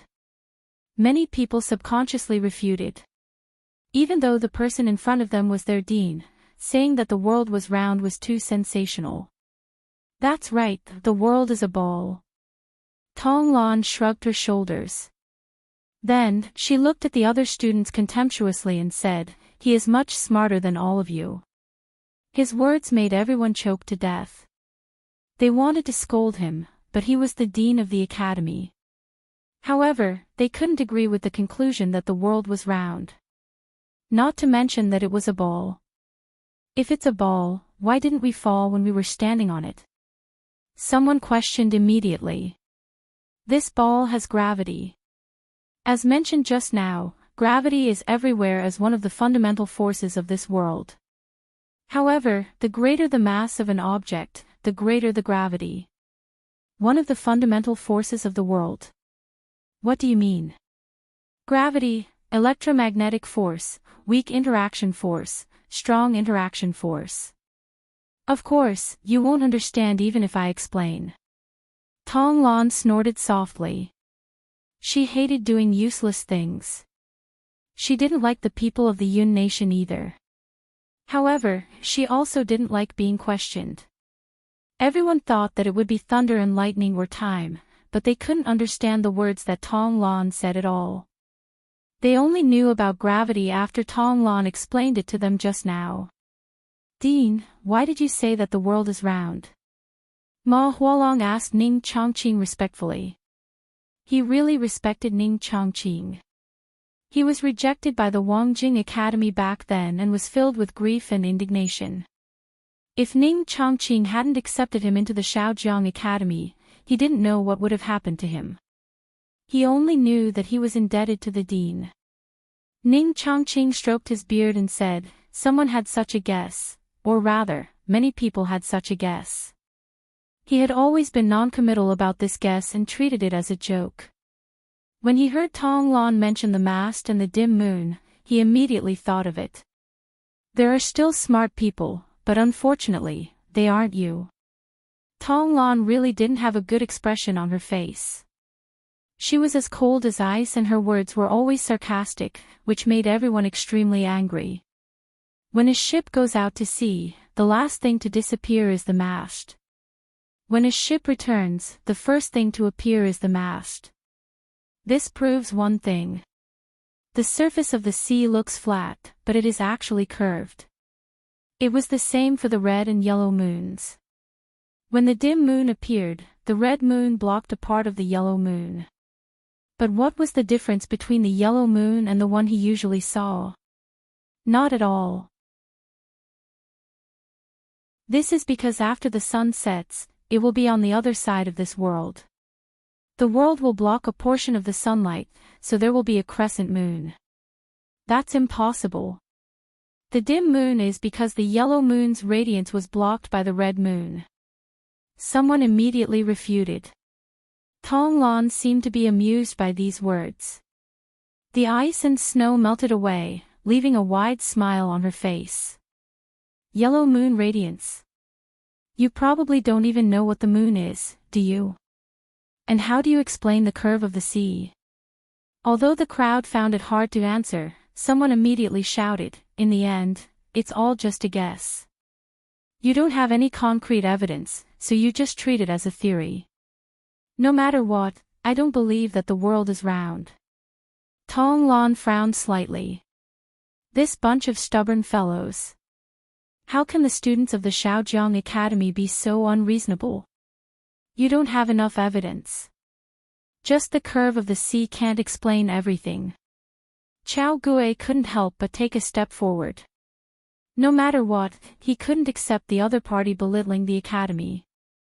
However, after he finished speaking, he turned to look at the crowd and said, let Miss Tong finish speaking. Where have all the years of studying gone? Tong Lan rubbed her brows and said, like I said before, you don't know what the moon is. Do you think the moon can emit light? In fact, the moon is just a huge stone ball. Can a stone emit light? In the dark, if a stone is placed on the ground, can you see it? You can only see it when there is light. As for the specific reason, it involves the principle of light. However, if you think about it, you will understand. If the moon can't emit light, then the sun is on the other side of the world.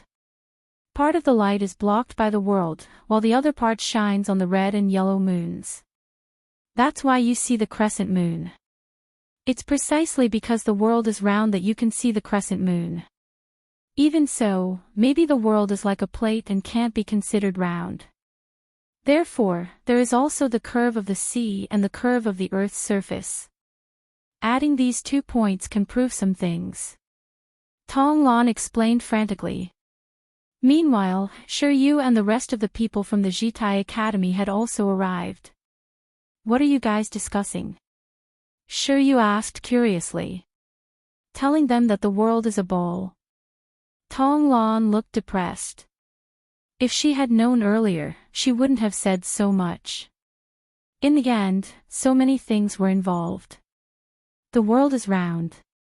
These words caused many girls from the Jitai Academy to exclaim in surprise. Shi Yu saw Tong Lan's embarrassed look and found it a little funny. Ignoring the people from the Jitai Academy, he said to Tong Lan, "Can't you just let them see the curve of the earth with their own eyes? In the sky. They can see the curve of the earth." The 2 academy students were immediately attracted by this sentence. You mean they can go to the sky? How do they go up? What does the sky look like? Let me help you ask. Borrow old Lee's hot air balloon, and he can take you to the sky. Shi Yu smiled at everyone. That's his lifeblood. Tong Lan snorted. He's not that stingy. Also, don't forget that we are researching airplanes. That kind of hot air balloon has already been eliminated. Shi Yu patted Tong Lan's arm and said. At the side, the people from the Shaojiang Academy were still telling the people from the Jitai Academy about the world is a ball matter. After all, there were many girls from the Jitai Academy, and they all had an intellectual aura about them. This inevitably made the students from the other academies a little enthusiastic. Shi Yu turned his head to take a look, stood beside Tong Lan, and said, I heard that there will be a lecture in the next few days. All the academies will send people to give lectures. Yagui didn't say anything to us, but we can talk about the world being round. I'm afraid those people will explode again. Tong Lan snorted. She already found it troublesome to deal with a few dozen people, let alone a few hundred. Do you think they won't tell the students from the other academies when they return? Shi Yu laughed. Although he wasn't as exquisite as Tong Lan, he was still superior. There were no ugly girls in the aboriginals. When the people on the other side were almost done and finally quietened down, Tong Lan said expressionlessly, Go back and ask if you can take a look at the sky. There's no point talking about this topic now. Today's tour isn't over yet. Let's go. Other than the academies, there were various laboratories and workshops. These laboratories were different from the chemistry laboratories that were used to teach students about chemical reactions. The laboratories at the back were all places where new technology was being developed. Although the most advanced technology was in the laboratory on Mount Termination, where there were hundreds of scholars and dozens of sword masters that Rinpoche had kidnapped from Earth, the things that the laboratories in the academy were researching weren't simple either. For example, airplanes. The progress of airplanes in Mount Termination, including the engine and other technical reserves, as well as the overall design of airplanes, had roughly reached the level of World War II. However, the students in the academy were also researching their own airplanes. Of course, the engine blueprints were provided by the laboratory on Mount Termination. Even so, the things that these students accomplished were enough to put most people to shame. Baidu search 081 Chinese network yen. Yen.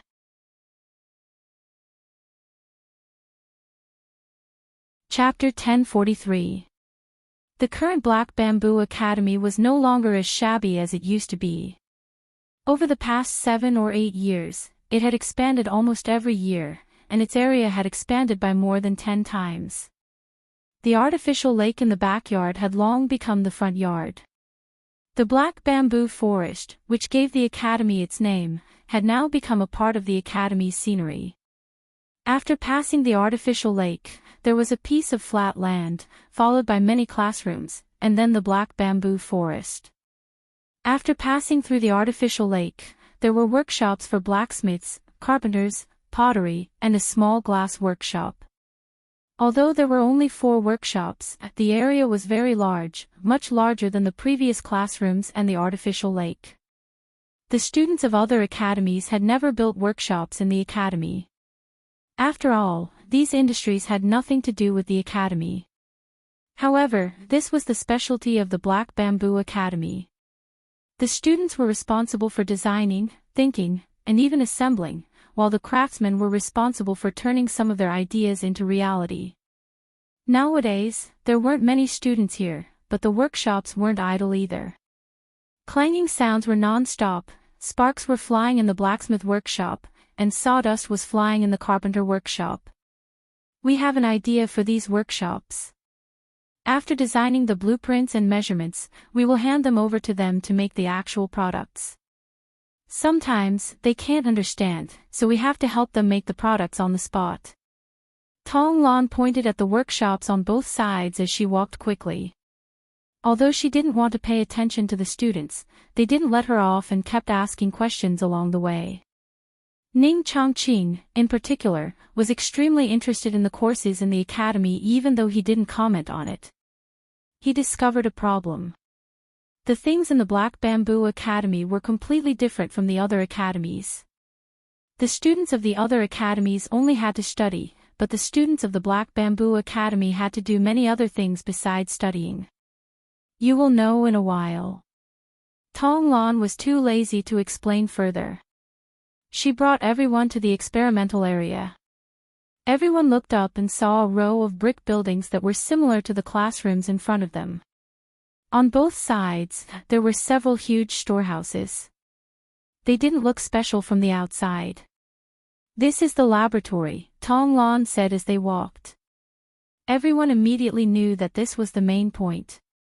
What are they doing here? Experimenting and designing some new things. Tong Lan led everyone past the laboratories and saw that they were full of cabinets and tables, and there were many papers scattered on them. Can I take a look? Ning Chongqing asked. You can only look and not touch. Don't mess up the things inside, Tong Lan said expressionlessly. Ning Chongqing nodded, walked in, and went straight to the stack of papers scattered on the table. He saw that they were all blueprints of unknown objects, and they were all labeled with detailed sizes. However, he did see a few relatively complete designs, or rather, imaginative designs. There was a complete picture on it. The objects in the picture had the body of a flying insect or a bird, and there were words that he could not understand next to them. Lifting his head and looking around, he saw huge shelves filled with dossiers. On the table by the window, there were a few wooden models, which were the items on the scrolls. What is this? Tong Lan crossed her arms and leaned against the door. She looked at everyone walking around and replied expressionlessly, a plane with a passenger. It can carry people. Fly into the sky. Ning Chongqing was extremely interested. No matter which world you are in, flying freely in the sky is one of the dreams of mankind. Of course. Where is it? Have you made it? I'm very surprised. The things in your academy have really broadened my horizons. The old man smiled and praised them. If it was someone else who said that they could fly into the sky, he might not believe it. However, in this academy led by Zhao Prince Consort, it might become a reality. After all, they could make calls from thousands of miles away. There was even a telephone in the Shaojiang Academy, which was installed by a graduate of the academy. It's in the warehouse, Tong Lan said casually. It's not difficult to fly into the sky. The others were speechless. What a big tone. Furthermore, why was the Black Bamboo Academy doing things that seemed like a fantasy to others? What was the world like a ball? What was a plane that could carry people into the sky? For this world, the Black Bamboo Academy was way ahead of its time. Therefore, when people learned about the Ancient Race Academy, they did not feel respect. Instead, they felt suspicious and strange.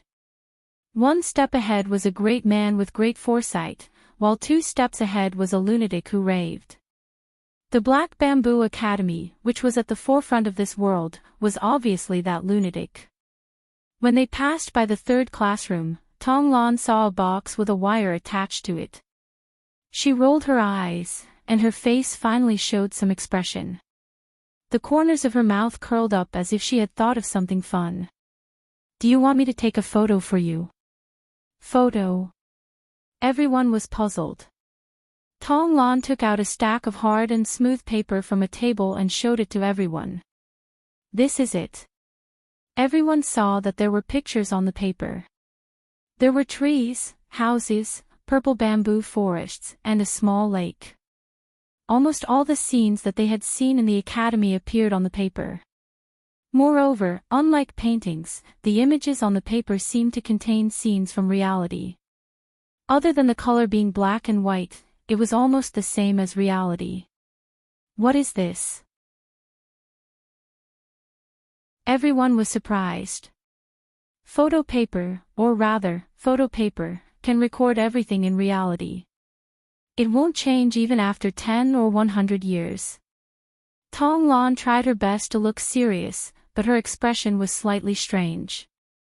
Anyone who was familiar with her would immediately know that she was up to no good. Although she was always very arrogant, Tong Lan was also an 18-year-old girl. She was lively and quick-witted, but only people who were familiar with her would see this side of her.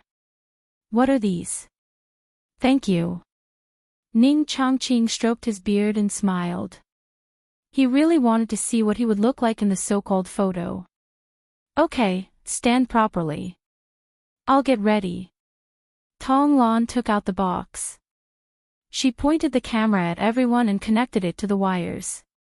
She looked up at everyone who had stood properly according to her instructions and pressed the shutter. Click. After taking 3 photos in a row, Tong Lan nodded in satisfaction. Done. She then took out a photo from behind her. On it was a picture of a student from the academy with 6 arms. He looked very lifelike. This will be the effect after the image is taken. Everyone exclaimed, "It's just like the real thing." Of course it's real. His soul has been captured in here. As long as this photo is torn, he will die. Tong Lan finally revealed her fangs. She had an undisguised smile on her face as if she had finally succeeded. It was exactly the same as the negative characters in the comics. She had learned it from them. In an instant, everyone was stunned. They felt as if a basin of ice water had been poured over their heads. Your thoughts. Many of the Academy's scholars were stunned for a moment before their expressions changed drastically. That's right. Why do you think this thing is the same as the real thing? Because it's the real thing. After this soul-capturing camera takes a photo, your soul will be captured in it. Tong Lan felt very carefree when she saw everyone's expression turn into one of horror. In the future, if Yagüe asks you to go west, you can't go east. If he asks you to catch a dog, you can't catch a chicken. Otherwise, as long as the photo is torn, your soul will fly away and scatter. Who is Yagüe? Zhao Prince Consort. He is an evil spirit in human skin. Otherwise, why do you think we always talk about Yagüe? This time, everyone was even more frightened. Demonis. Why did you do such a thing? Many people's faces turned green. Tong Lan felt that she should find a place to laugh again. She laughed heartily in her heart. Idiots. However, there were a few people who didn't have much of a change in their expressions. Ning Chongqing even laughed. This young lady was rather interesting. He didn't believe that the soul would be captured on the photo. Humans had souls. Did those trees and stones have souls as well? Furthermore, if that was the case, why did she say it now? Did she trick them here just to take a photo? Why go through so much trouble? Tong Lan's thoughts turned extremely fast. Do you think that trees and stones don't have souls? Everything in the world has souls. As Tong Lan spoke, the photo was an image of a wall. Tong Lan tore the photo a little and revealed a strange smile to everyone. As long as I tear the photo, everyone stared intently at her hands. Many of them broke out in cold sweat. Boom! Suddenly, a loud sound erupted nearby. Gravel flew everywhere. Although it wasn't far away, it was separated by a courtyard. Tong Lan was also startled by this loud sound. Her hands trembled and she tore the photo. She immediately identified that it was most likely an explosion in the university's laboratory. However, she almost couldn't hold back her laughter. She was too cooperative. Everyone looked at the torn photo in her hands and then at the thick smoke not far away. Their faces turned completely green. Even the faces of Chao Gui and the others changed. First, set a small goal. For example, 1 second.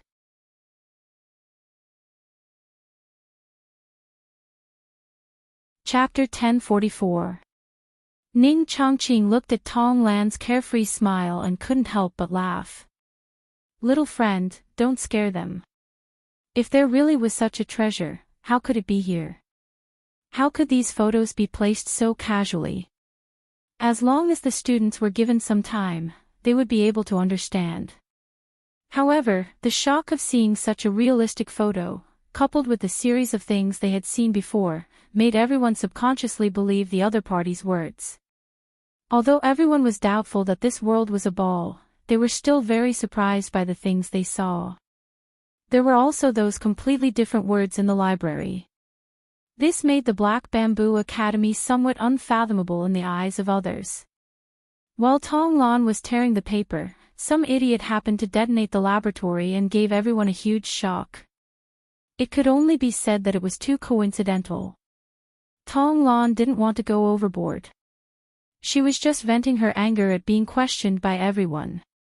Now that she was done scaring them, she stopped smiling and snorted when the other party pointed it out. I was just teasing you guys. I said you guys are stupid, but you still don't want to admit it. You're going too far. Everyone heaved a sigh of relief at first, but then they were infuriated by her words. Let's go and take a look at the things in the warehouse. I have completed my mission. Tong Lan put her hands behind her back again and felt a little bored. What was that just now? The old man asked with a smile. A camera, a small object that records images through optical imaging. Yague casually mentioned that they had made it out of boredom. It was too bulky and not easy to use. I heard that it could be made into a small one, but Yague said that there's no market for it now, and we don't have that much time to make it, so we left it there for now. That's right, this camera was made by a few students when they had nothing to do.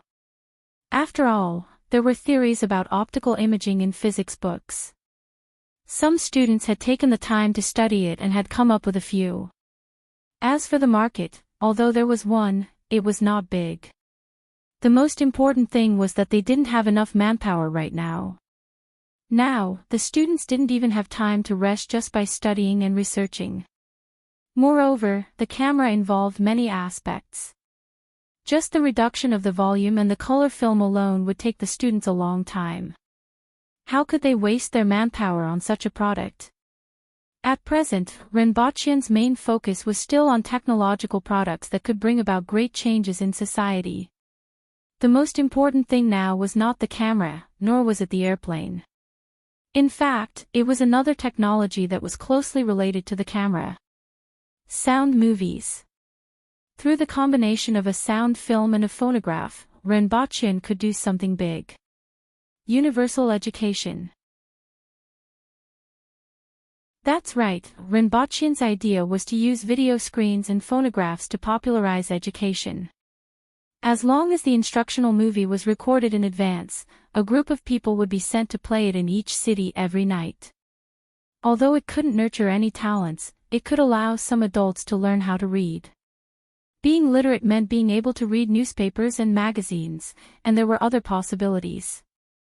This method of fishing with a net was also the most cost-effective method at present. The world is changing very quickly now. In 10 or 20 years, the world will be completely different from what it was thousands of years ago. If they could not keep up with this change, they would be eliminated and reduced to the bottom of society. However, ordinary Aboriginals, the Jing tribe, and the people of the Yun nation didn't have the conditions to learn. They had to hunt, work, and survive.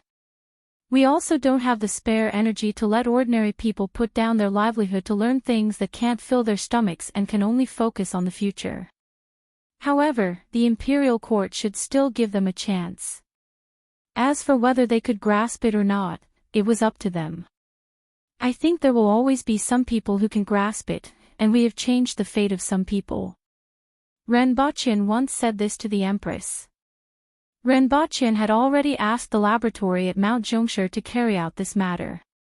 After all, the people there knew what he wanted. The requirements for the equipment weren't high, and the laboratory standards could completely produce it.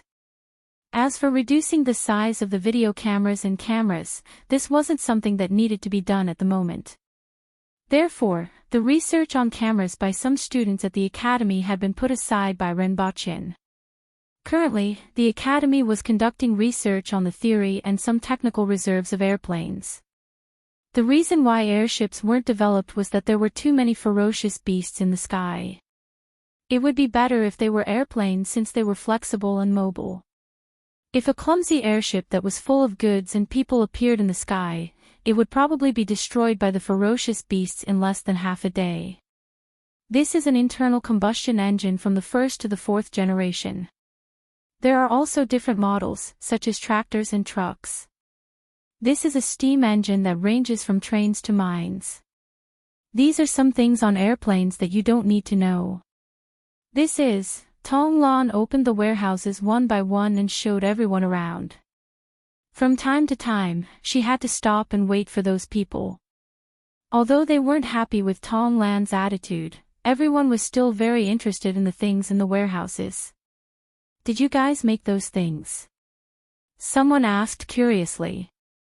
If this was the case, then the students of the Black Bamboo Academy were really impressive. However, they seemed to be more suitable as craftsmen. Steam engines and steam trains are, but tractors and trucks aren't. At most, we only made some assistance. Tong Lan walked out of the last warehouse and twisted her body. All the joints in her body made a sound as if her body was exploding from top to bottom. This was a small movement of Tong Lan's body, just like a normal person stretching. Little friend, I'm very interested in the physics that you talked about. Can you talk more about it? Ning Changqing asked gently. Tong Lan immediately felt that this old man was really annoying. At night, a few students from the academy were communicating together. When they talked about the demons and monsters they saw during the day, someone was immediately astonished. Why did I hear that they came to this world from another world? I was also very curious about whether there were really other worlds. However, when I saw those words later, I believed it. Weren't they captured from the other side of the mountain? I heard that there are many such strange human-like beings after crossing the mountain to the west. Why did I hear that they were robots? Didn't they fall from the sky? Then, they were captured to give lectures. The students from the academy looked at each other blankly. Where did those strange creatures come from? Go and ask the others. After asking around, everyone was even more at a loss. More than 20 academies had heard more than 20 stories of different origins. This bunch of fellows is full of lies. Someone scolded through gritted teeth. At this point, only fools would not realize that they had been cheated. Who said that the Aboriginals were all straightforward? The next time they saw them, they would break their legs. A bunch of liars. Then, another question arose. Where did those strange creatures come from? Just like on Earth, when one saw a person with 6 arms and 2 faces, one would be curious about where they came from. Then, one would use one's imagination. It was the same for these students from the Yun Nation. First, set a small goal, for example, 1 second.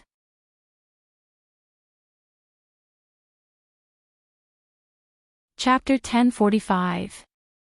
I wish everyone a Happy New Year. May we grow old together and live happily ever after. Wrong, we are all a bunch of single dogs. Happy New Year instead.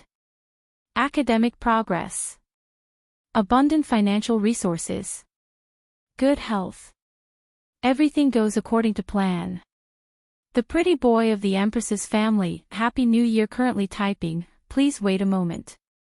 After the content has been updated, please refresh the page to receive the latest update.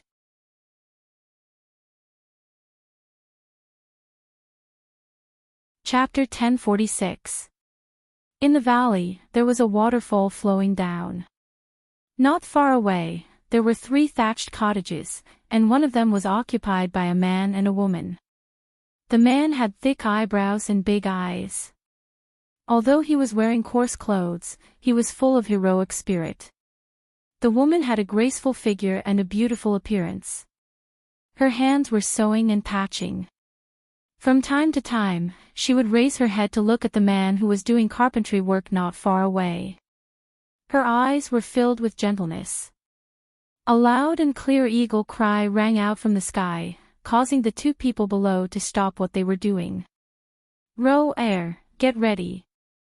We have guests. The man laughed loudly. The woman who was called Row was just like her name. Every move she made was filled with gentleness. She gave off the feeling that she was a delicate flower that needed to be taken care of. Hearing these words, he first looked at the entrance of the valley, only to see a figure stepping on the branches of the trees, moving up and down as he approached. After taking a look, he turned around to boil water. Brother Fonga. Sister-in-law. The newcomer was a thin man wearing a fur coat. He somersaulted a few times in the air and landed in front of the thatched hut. He greeted the 2 of them. So it's Brother Yang. It must have been a cold journey. The valiant man was called Yifonga. His name was free and easy, and so was his personality. Elder brother's place is still the best. It's snowing heavily outside, and this place is like spring all year round. The mountain path is also difficult, and there are no outsiders to disturb us. The person who came flung his fur coat to the side and sighed in admiration. If you like it, then stay for a few more days. We can drink and chat merrily. Yifonga laughed heartily. The newcomer also laughed, but there was a hint of malice in his laughter. Yifonga immediately sensed the hidden meaning in his expression. The smile on his face didn't fade as he asked, "What happened? Do you have tea? I really miss the taste of your 2 tea trees." "It's still burning," the woman said with a smile from nearby. "Have a seat first." Yifonga invited him to sit down. A moment later, the tea was served. The newcomer calmly drank a cup of tea and was about to speak when the woman beat him to it and said, "It was not easy for the 2 of us to leave that Jianghu. You know how we feel. We don't want to go back." This sentence set the tone. If anyone came to see his elder brother, he would welcome them. You are also welcome to stay for a few days. However, if there was something that would implicate the 2 of them, then there was no need to say anything. The newcomer smiled bitterly. "I'm here to warn you." Their expressions immediately turned serious. In the past few years, there have been endless disturbances outside, and it's getting more and more intense. Now, it seemed that the experts on the list were unavoidable. Even though my brother and sister-in-law have retired from Jianghu, they are still on the list. Someone is looking for the 2 of you, the person said slowly. What happened? A few years ago, an organization appeared in Jianghu. It's called Going Home, the man said. Over the years, we've been gathering experts from all over the place, either through threats or promises. We've managed to recruit most of the top experts. Who could do such a thing? Yifanga's expression changed slightly. It should be known that none of the experts on the ranking list were easy to get along with, yet someone had managed to recruit most of the experts. It was terrifying. As far as I know, Li Yuanzhu, Ma Hongyu, Su Gongso, Lin Dong, and the others are among them. Yifanga could no longer maintain his composure and revealed a shocked expression. One had to know that these people were the top experts in the world, yet they were all in the same organization. When did this happen? What are they trying to do? About 6 years ago, not long after my brother retired. Li Yuanzhu chased after Su Xianxian. Su Xianxian died and Luohua sect was exterminated. The Tianmen sect, which had been entangled with Blood River Demon for decades, was also destroyed. Other than Blood River Demon, Xiao Zhao Zhao and Murong Qing were also involved. Now, 60 to 70% of the world's experts have joined that organization. As the person spoke, Yifanga and Shan Ro's expressions became more and more surprised. They have been investigating the whereabouts of those unknown experts, including my brother and sister-in-law. When I heard this news, I hurried over to inform you. Even though not many people know where my brother is living in seclusion, it's not impossible to find him. It's better to plan ahead. The person thought for a while and simply said, "It's best to go to a place that even I don't know about." Hearing this, Shan Ro's expression relaxed slightly. Yifanga's face also showed gratitude. "Brother Yang, did they not find you?" Shan Ro asked. "Of course they found them. Fortunately, a few good friends were there and helped me to force them to retreat." The sect master of Huabing Sword Tower, Jiang Zixi, also contacted some experts. "Now that I've attracted a lot of their attention, I found an opportunity to remind the two of you. After leaving this place, I want to go to Huabing Sword Tower." Jiang Zixi was the sect master of Huabing Sword Tower. His nickname was Double Ringed, also known as Double Ringed Sword.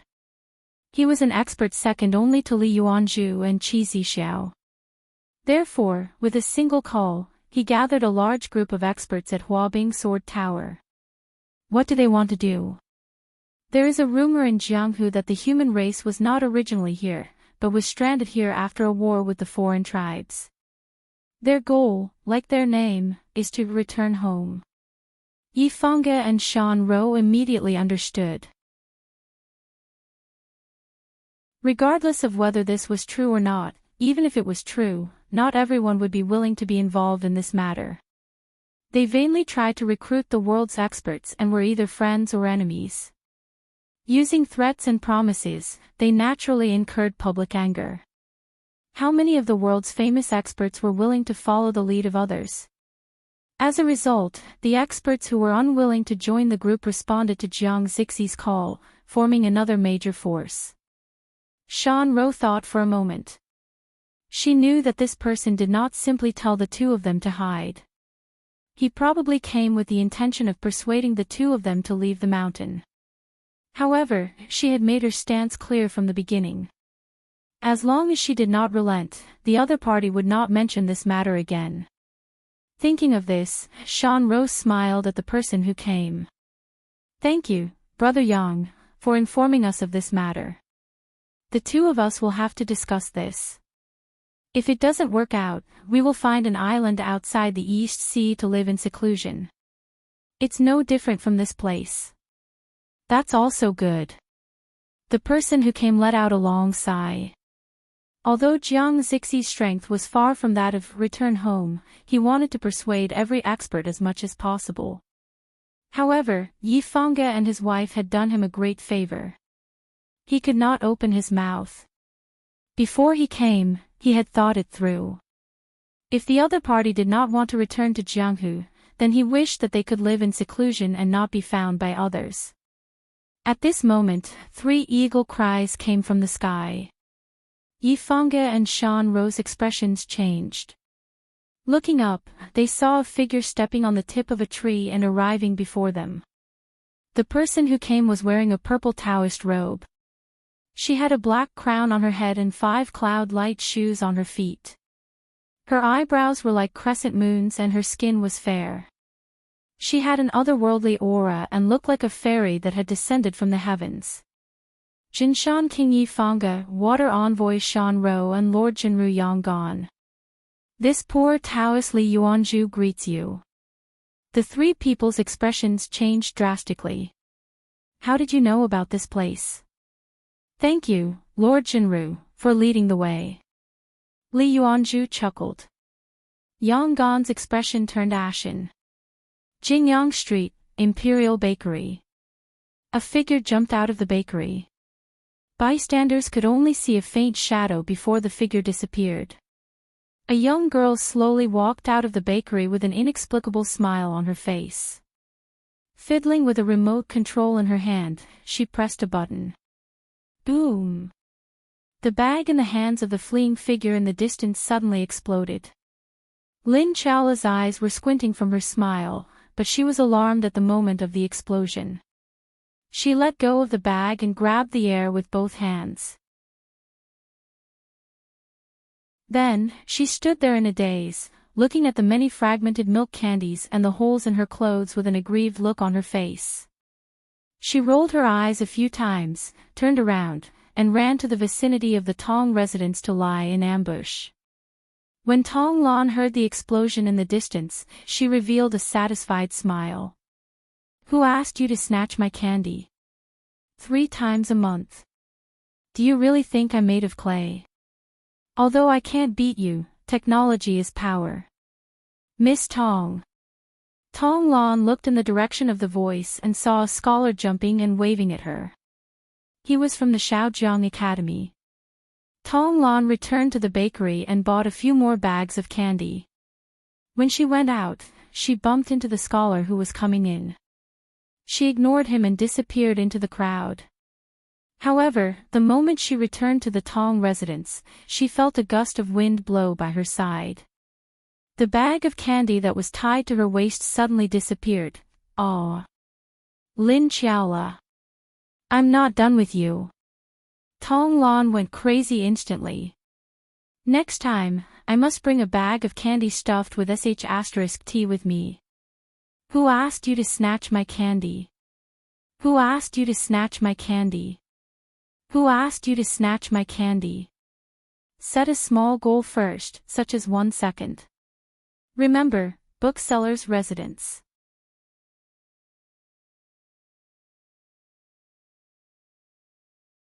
Chapter 1047. Why? Yi Fanga looked miserable. Not far from him, Shan Ro was lying on the ground. There were no injuries on the surface and her chest was heaving up and down. Her life was not in danger but she had lost consciousness. As for Yanggan, his face was deathly pale. He tried to stand up but was powerless. This is a serious matter.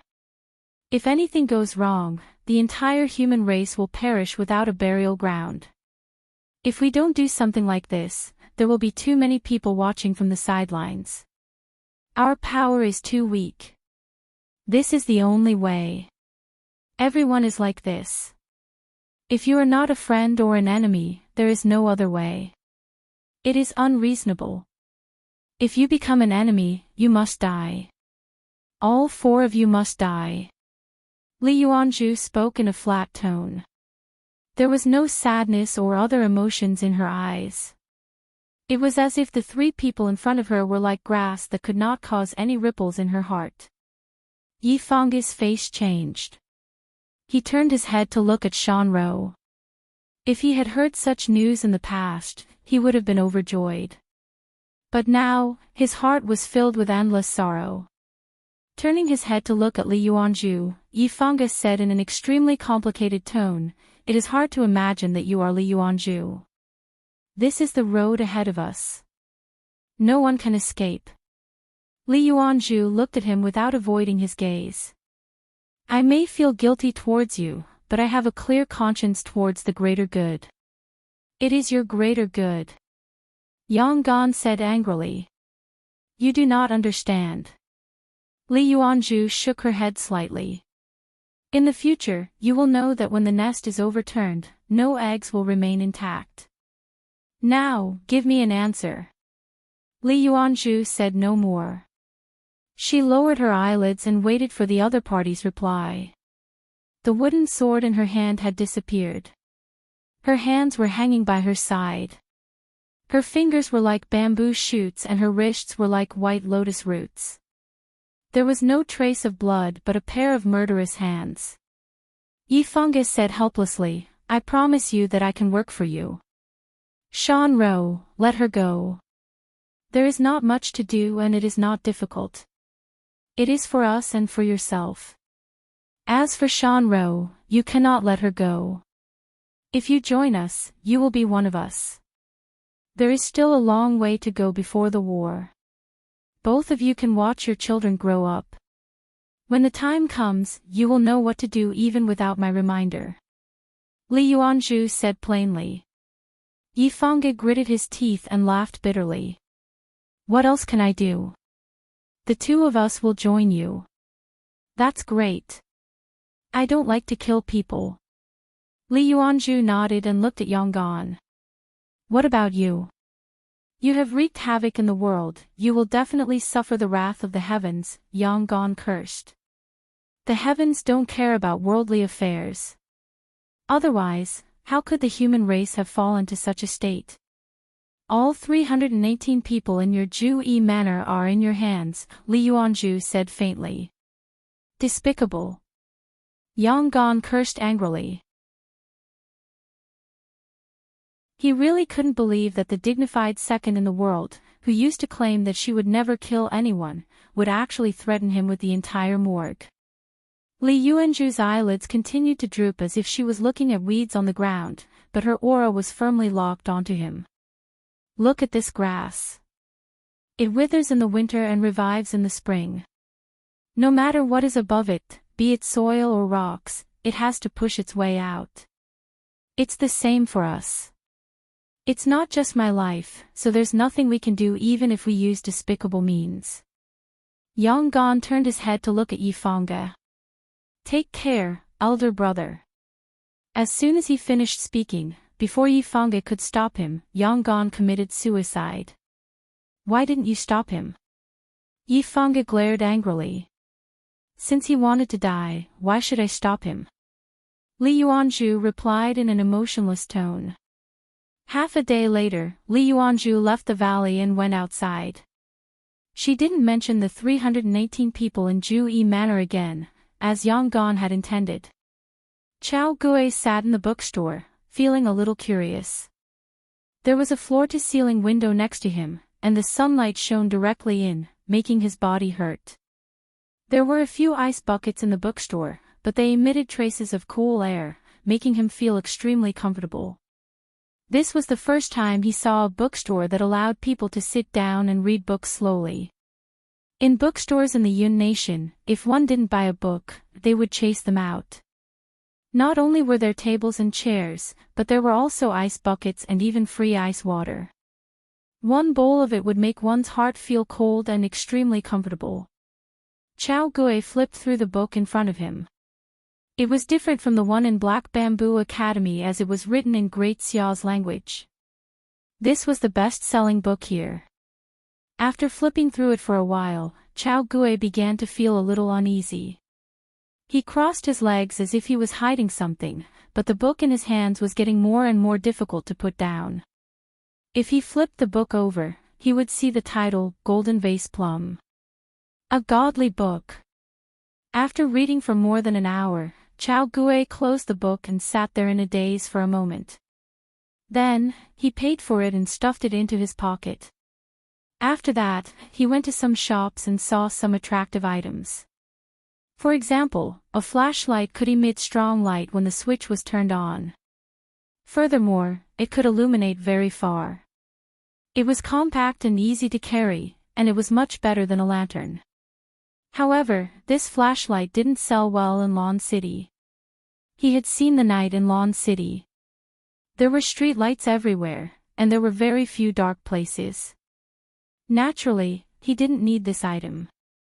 However, he liked it very much and bought 2 flashlights and a few batteries, spending more than 1 tael of silver. After walking around for a while, he saw aborigines selling all kinds of strange things in the mountains on the street. He also saw a few people gathering together to smoke a poisonous scorpion, with an intoxicated look on their faces. Finally, he saw a restaurant with the words Shanhui written on it and immediately walked in. The students from the Saltao Academy still owed him a drink, but since he had seen it now, he might as well go in and sit for a while. Many people noticed him as soon as he entered. After all, most of the people here were the descendants of Aboriginal officials, and the merchants from the Yun Nation didn't come here. However, it wasn't a secret that many scholars from the Yun Nation came to Black Bamboo Academy. These descendants of officials were well informed, so no one went to find trouble with him. They allowed him to find a table in the corner, sit down, and chat happily. Chao Gue ordered a pot of wine and a plate of meat. He sat there and listened to the conversations of others. After listening for a long time, he heard a lot of things, which made him feel that this trip was worthwhile. However, not long after, he saw a little girl who looked like she was carved with jade poking her head in and sneakily looking around. Then, she jumped in and punched the waiter in the eye. Although he was a waiter, he wasn't easy to deal with. After being punched for no reason, he waved his big fist and was about to retaliate. However, when he saw who it was, he immediately let out an ouch. "Were you the one who snitched the last time?" Honeysuckle was furious. She grabbed the waiter's collar and punched his eye a few times. The surrounding people recognized this little girl and immediately burst into laughter. "Little princess, are you here to drink again?" "Ouch, little ancestor, those two have spoken. How could we dare to let you drink here?" The waiter hurriedly begged for mercy. It wasn't that he was afraid of pain, nor was there any other reason. He just liked this little princess. "I don't care. You're a traitor. You caused me to be captured last time." Honeysuckle didn't care about that. After punching their eye sockets until they looked like pandas, she jumped onto an empty table and asked, "Is anyone treating me to a drink?" "Since the little princess has spoken, how would we dare to not do so? Serve the little princess some wine. It's on us." Someone immediately laughed. Honeysuckle was overjoyed when she heard that. She looked around the shop and landed in front of Chao Gue in a flash. "I've never seen you before.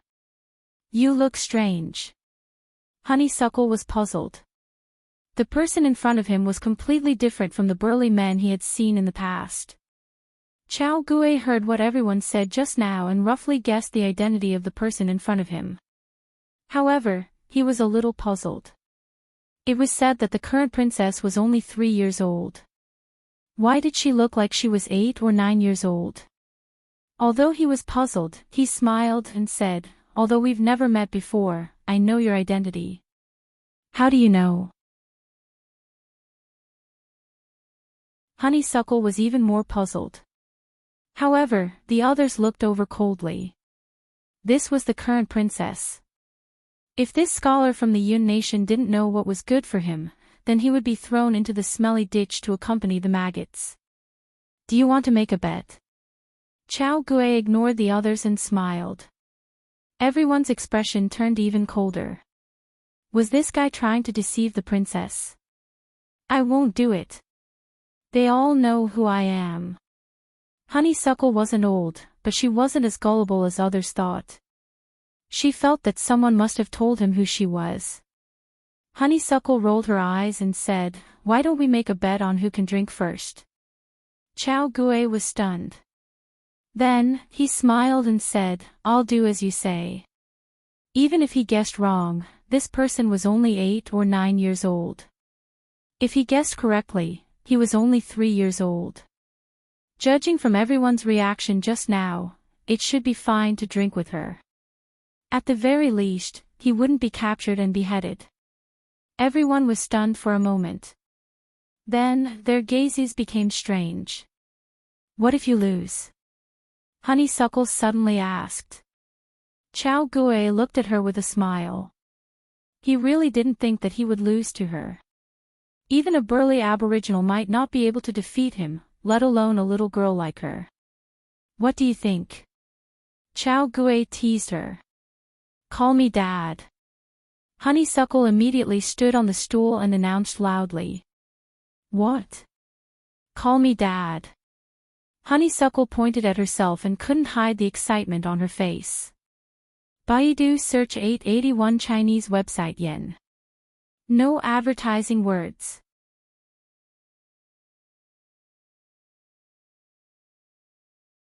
Chapter 1048. Let me tell you something. Renbochin poked the Empress's waist with his finger, but there was no response. He used all his strength to poke the Empress's waist twice. If it were concrete, he would have poked 2 holes in it. Finally, he managed to divert the Empress's attention. Itchy. The Empress slapped his hand away. Don't touch me. We are an old couple now. Renbochin pulled the Empress into his arms and kissed her on the cheek. Not far away, Qing Yuan and Hong Wuan covered their mouths and giggled. They found it very interesting to look at these two every day. What do you want to say? The Empress asked helplessly. Well, you should be mentally prepared first. Renbochin's expression was very strange and complicated. You talk too much. What's the matter? You have leveled up and become a grandmother. Renbochin said in a very sorrowful tone, as if the child had finally grown up. The Empress was at a loss. What are you talking about? You have a grandson. Renbochin changed the way he phrased it. Oh. The Empress nodded her head gently. After 10 seconds, she finally reacted and raised her voice. What did you say? What happened? Hua is a father. Renbochin finally stopped teasing the Empress. When he recalled what he had just heard, he didn't know whether to laugh or cry. She forced people to call her father and even beat them up.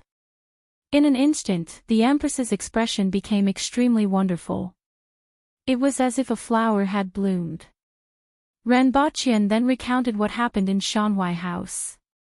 When he sent someone to capture Hua, he also brought back what happened inside. After listening to him, the Water Empress was silent for a while, and then she said, "Kill him." Renbochin waved his hand and said, "There's no need. The other party didn't do it on purpose. I had my suspicions before, but I sent someone to inquire about the situation in detail. I also sent someone to inquire about this person's past. It should be a coincidence." He didn't think much of it at first. He was just teasing her. She was the one who suggested the bet. He didn't expect that she could keep drinking. I heard that he was about to cry. Hua even punched him a few times and forced him to call him daddy. The Empress's expression softened a little. She squinted at Renbochin and asked, "Is this what you taught him? What does it have to do with me?" Renbochin spread his hands. "Otherwise, why don't you call me mom or grandma?" The Empress sneered. This was indeed a question worth pondering. Where's Hua? She is being punished to copy the Analects of Confucius. Chao Gui woke up from his coma and felt as if his throat was on fire. He staggered to the ground and gulped down the bowl of water on the table. Only then did he feel better. Brother Chao. Awake? What happened last night? If someone hadn't picked you up outside, you'd probably be sleeping outside for the whole night. Also, who hit your eyes? A scholar pushed open the door and came in. Seeing that he was awake, he immediately asked. Recalling what happened last night, Chao Gui immediately covered his face. He confirmed that the other party was indeed the current princess, a 3-year-old girl. He was actually forced to call her father. Although he was willing to admit defeat, Chao Gui didn't think he was a sore loser. However, when the little princess saw his hesitation, she immediately gave him 2 punches. In the end, it was as if he was beaten to the point of calling her father, and she was just a 3-year-old girl. At the thought of this, Chao Gui felt like killing himself. "Don't ask about this," Chao Gui said gloomily. The other party didn't say much after seeing him like this. "We are setting off in a while. There will be a lecture in a while. We will do it tomorrow. Is it all right for you to speak?" Chao Gui rubbed the dark circles under his eyes and let out a wry smile. "Do I look like I'm okay? Let Hualong or Yuan Pei speak. This is a great opportunity," the scholar said with a smile. It was a great opportunity to show his face in front of the various academies and the high-ranking officials of Dayo. "Forget it." Chao Gui waved his hand. He wished he could cover his face when he went out. Law is the compilation of maps and records, which are set up in the government and distributed to the people. Don't rely on others for your good, and don't use them for wrong. Don't rely on others for your good, and don't use them for wrong within the borders. Don't use people for wrong, and one country can make all. For the sake of governance, use the masses and abandon the few. Therefore, don't focus on virtue but on law. Renbaqian listened to the scholar who was standing on the stage in front of him speak with fervor and assurance. This seems to be the doctrine of legalism. It wasn't strange for this world to develop doctrines similar to legalism. Not to mention the inexplicable connection between this world and Earth, the essence of every world and every period was similar. It wasn't strange for ideas similar to the 100 schools of thought to appear. On the stage were students from Jiangling Academy. This academy was famous for advocating law. In the future, the new laws would be revised, and the students from this academy would be of some use. Renbaqian valued this academy quite a lot. Although the laws on Earth were more complete, each period had its own characteristics, and the laws on Earth might not be suitable for this world. Currently, his Black Bamboo Academy was focusing all its energy on promoting technology and naturally didn't have the time to care about other aspects. These academies could be used as a supplement. This was also the reason why he invited so many academies this time. The world doesn't have a finger, and nothing can be called a thing. If it doesn't point to the world, then what can it be called a finger? If it points to what the world doesn't have, then what can it be called a finger? If it points to what the world doesn't have, then it can't be. These were students from Zhouwu Academy and were known for their eloquence. They advocated emphasizing the relationship between name and reality, which was essentially a form of logic. Unfortunately, they were debating philosophical issues that had nothing to do with politics. The biggest characteristic of the students of this academy was sophistry, but their biggest weakness was that they only knew how to use sophistry. They didn't have the means to maneuver and weren't good at lobbying like the school of vertical and horizontal. As a result, although this academy was famous in the Yun nation, it was famous for sophistry and didn't have much influence. In fact, it had been declining over the years. Most of the students from Jitai Academy were women, and their expertise in theory caught Renbaqian's attention. They were good at collecting all kinds of gossip, big and small news, and compiling them into a compilation. At the same time, they were also good at compiling ballads that were spread among the people. Although their status wasn't high, they were very useful. Whether it was in court or in business, there were opportunities for them to show their skills. According to Renbaqian, they could guide the opinions of the people, collect information at the same time, and create a favorable market orientation. As a result, the women from Jitai Academy were quite useful, especially for those merchants or families. If they married a woman from Jitai Academy, she would be of great use in many places. Shaojiang Academy was good at economics and advocated, when the country is rich, people from afar will come. When the land is established, the people will stay. When the granaries are full, they will know etiquette. When they have enough food and clothing, they will know honor and disgrace. At the same time, they were proficient in mathematics. The scholars from Shaojiang Academy could master a certain area and volume calculation method, a certain proportion theory, and mathematical tools such as the Pythagorean theorem. On the other hand, Baikuan Academy was good at medicine, divination, astrology, and physiognomy. Not to mention the latter three, they had produced many famous doctors. At the same time, the students of Baikuan Academy were also quite good at mathematics. Fenghu Academy, which was one of the 5 major academies along with General Academy, Shaojiang Academy, and Baikuan Academy, knew a little of everything but was proficient in nothing. They were good at everything. As for Wangjing Academy, Renbaqian was about to doze off after listening for a while. If there was a Confucian school in this world, then the students of Wangjing Academy were undoubtedly the rotten scholars. 3 days of lectures passed in a flash, and the last one was Black Bamboo Academy. After all, they had the honor of being the host. The previous visits had broadened the horizons of the other academies, so they were the finale.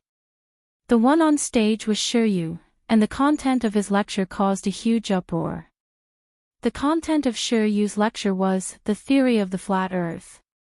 Faced with the shock of the crowd, Shiryu was already prepared and immediately threw out a few methods to prove it.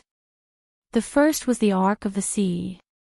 Using the mast of a ship as a reference was the simplest and most clear method. The second was the full moon, the waning moon, and the dim moon. The third was the shadow. 2 rods were separated by a certain distance to produce a shadow.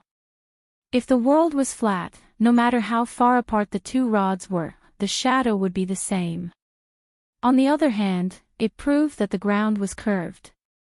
Finally, Shiryu directly used his ultimate move to raise a hot air balloon. Since words don't make sense, then go up to the sky and see for yourself. Shiryu shrugged and spread out his hands. Up to the sky.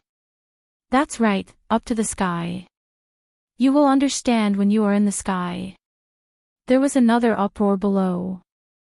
At this point, most of the academies knew that Dayo actually had a tool that allowed people to fly.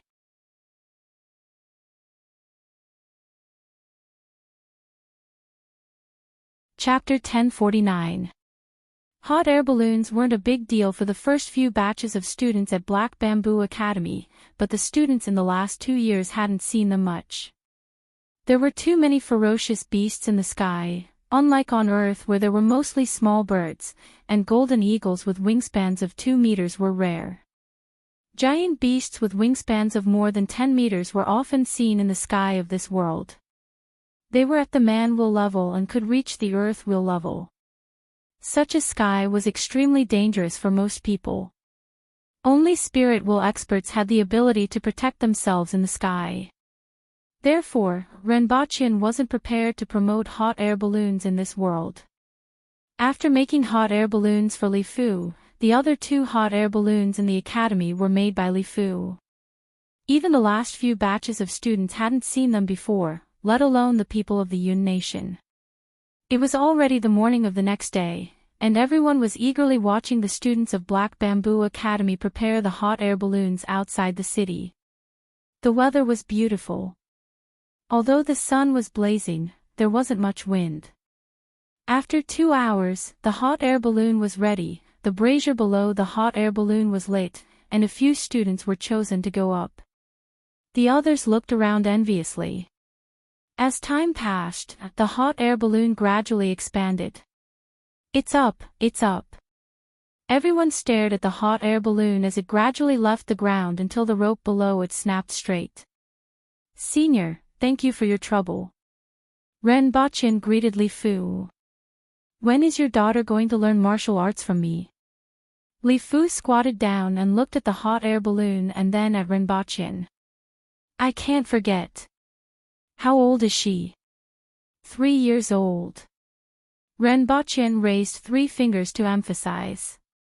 How does she look like she's 3 years old? Li Fu smacked his lips. That's still 3 years old. Ren Baqian reiterated. Li Fu sighed faintly. In any case, he was the most powerful expert in the world. In order to teach that little girl, he didn't even have the title of master and disciple. He even had to beg him to teach her. I'll have to trouble you to take care of those students. If anything happens, bring Shiyu back alive.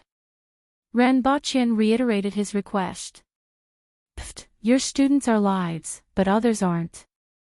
Li Fu spat and didn't care about his image at all. Alright, I'm going up. Li Fu couldn't be bothered to listen to what Ren Baqian had to say and strolled to the bottom of the hot air balloon.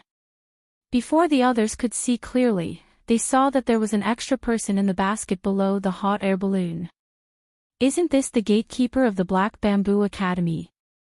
He's actually an expert. Many students only knew that this person was very powerful, but they did not know exactly how powerful he was.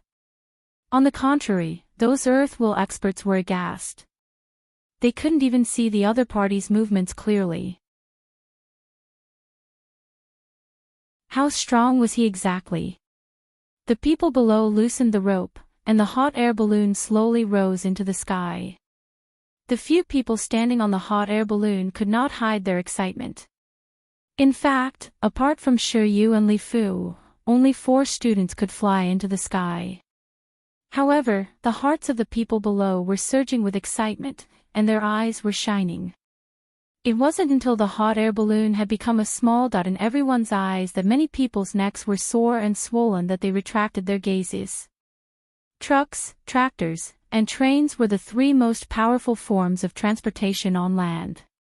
Now, there was a tool that could carry people into the sky. Many people looked at him.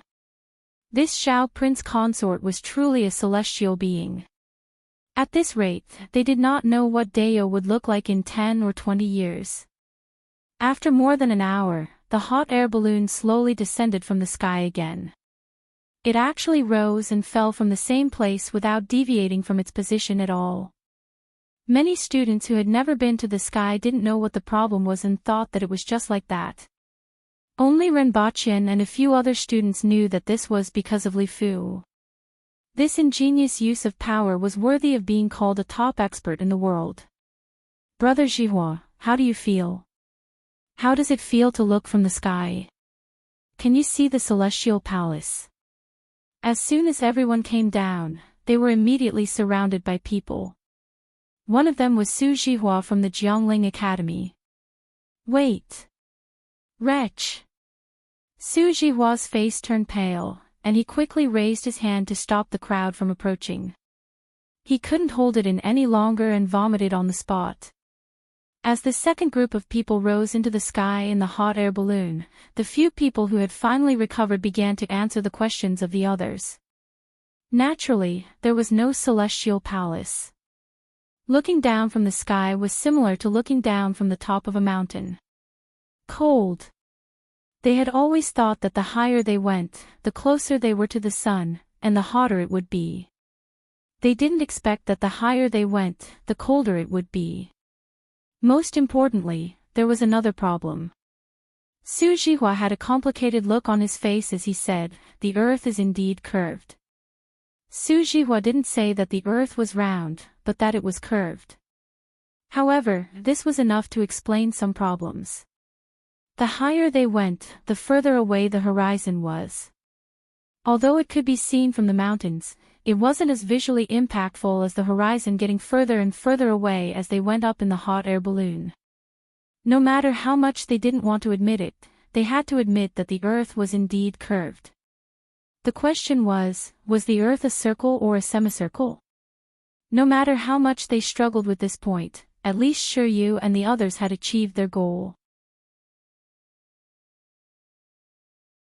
As for whether it was a circle or a semicircle. In this world where it was difficult to circumnavigate the world, it was impossible to get everyone's approval in a short period of time. On the contrary, Ren Baqian had some ideas. It was about time to start exploring the situation overseas. He didn't know what the turbulent zone was like. What other dangers were there in the sea? What kind of scenery would he see after crossing the sea? Although Rinpoche wanted to find out, he knew that things had to be done step by step. He had to settle this group of students first, then try to collect as much information as possible about the sea, and then design and build ships. Rinpoche pondered his ideas as he returned to the city. The hot air balloon's ascent outside the city hadn't ended yet. According to the plan, there were still 2 more groups of people, but he didn't have that much time to wait. Not long after he entered the city, someone caught up from behind and asked to see Rinpoche. Students from Wangjing Academy. Rinpoche wasn't very interested after hearing who it was. He wasn't interested in this academy at all. However, he could give the other party a chance and listen to what he had to say. Rinpoche found a restaurant, ordered people to clear the 2nd floor, and sat at a table to wait for the guards to bring the person up. Chang Lu greets Your Highness. The person who came was a young man in his 20s. The deepest impression that Rinpoche had was his pair of eyes that were like reptiles, emitting a gloomy aura. Although he stood respectfully in front of Rinpoche, he was like a venomous snake that could bite him at any time. If you have anything to say, say it. Rinpoche didn't let the other party sit down. Instead, he poured himself a cup of tea, took a sip, and said faintly, Your Highness, Wangjing Academy is rotten to the core. Chang Lu's words made Rinpoche slightly interested. Continue.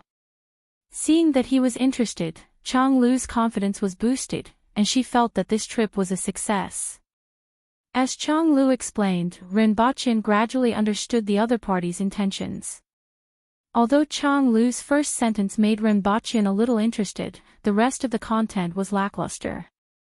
It was nothing more than Wangjing Academy being controlled by a group of old teachers, and it exuded a rotten smell from top to bottom.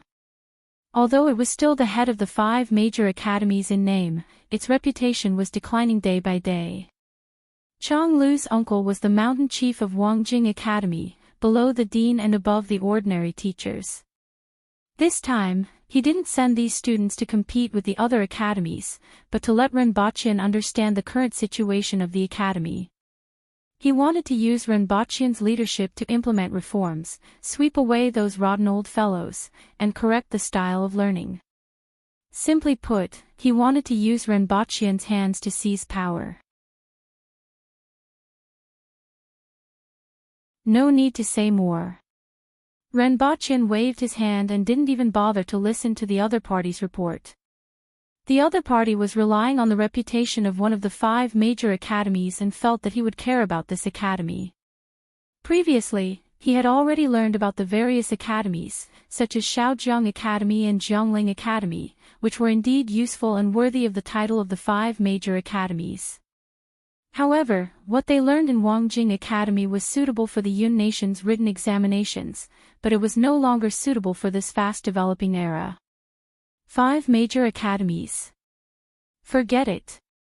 Although those old fellows in the academy exuded a rotten smell, Chang Lu's uncle wasn't a good person either.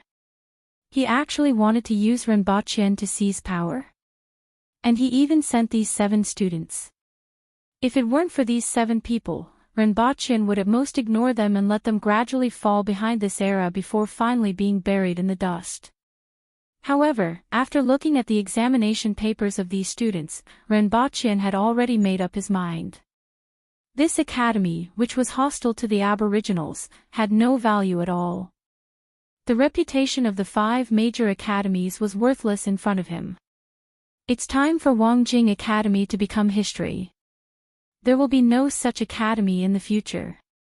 Rinpoche got up and left after saying this. He didn't even have the mood to listen to what the other party had to say. He felt that his time had been wasted. Since there was an empty spot in the 5 major academies, it was better to use Shitai Academy. As for the people from Wangjing Academy and the scholars who had graduated from that academy, how would they react? Rinpoche didn't care at all. If they dared to cause trouble, he would behead them. By limiting the scope to Wangjing Academy, the other scholars would certainly have some reaction, but it could also be limited to a certain range. It was better than keeping a group of writers who were hostile to the imperial court. Chang Lu was stunned and flustered. Your Highness. However, before he could chase after them, he was blocked by the guards. First, set a small goal, such as 1 second. Remember, Scholar House.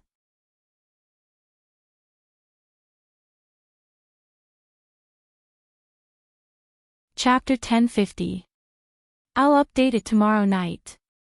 The pretty boy of the Empress's family, apologies, I have something to attend to and will be taking 2 days off. Currently typing, please wait a moment. After the content has been updated, please refresh the page to receive the latest update.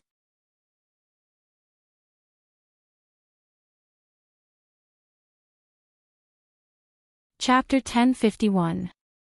Chang Lu was in disbelief. He didn't expect Renbaqian to ban Wangjing Academy. Wangjing Academy had a history of hundreds of years. Even though it wasn't as powerful as it used to be, it still had a huge influence in the Yun nation. Furthermore, it affected the literati. Since ancient times, literati had been the group that the imperial court cared about the most. Literati could enter the imperial court and enlighten the common people. They also had the prestige and ability to influence the people. Wangjing Academy naturally played an important role in this regard.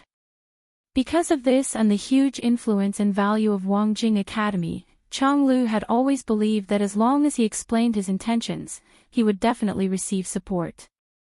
At that time, the Chang family would be able to take charge of this influential academy with hundreds of years of history. As one of the 5 great academies, publicly supporting the Dayo imperial court was presumably what the other party needed. However, he didn't expect that the other party would only say, "It's time to wipe out history," and not say anything else. If Wangjing Academy was banned, wouldn't the other party know how much turmoil it would cause and how many literati would denounce it? However, this was only the opinion of him and the Chang family. If it were in the previous dynasties, this would indeed be the case. However, in Renbaqian's opinion, it was a different matter. Although Wangjing Academy could indeed set off some waves, it would only cause some waves and wouldn't affect the overall situation. Although literati were influential, there was another group of people with equally great influence in the Yun nation, the merchants, or rather, the chambers of commerce. These people were the ones who could truly influence the food, clothing, housing, and transportation of the common people and thus affect everything in the Yun nation. The Yun nation was different from Dayo. Dayo didn't have merchants and the people bartered because Dayo was already backward. As long as the imperial court could guarantee the supply of salt and iron to the people, it would be fine. The Yun nation was a prosperous commercial society. For farmers, they had to rely on merchants to buy and sell food, clothes, and groceries. As for the commoners in the city, they were hired by the Chamber of Commerce to work for them. Many people had been working for the same Chamber of Commerce for generations.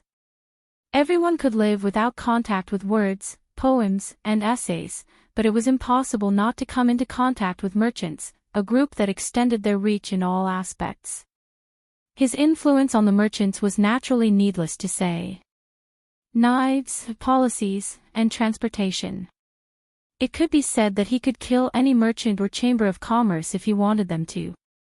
With his knowledge from the modern world and his identity, it was a piece of cake for him to kill a merchant or chamber of commerce. In modern society, it was easy for a highly centralized government to target an enterprise, let alone in this feudal society. In such a situation, he did not even need a knife. He only needed to give a signal, and through the Chamber of Commerce and his family, he could control the life and death of those literati who jumped out.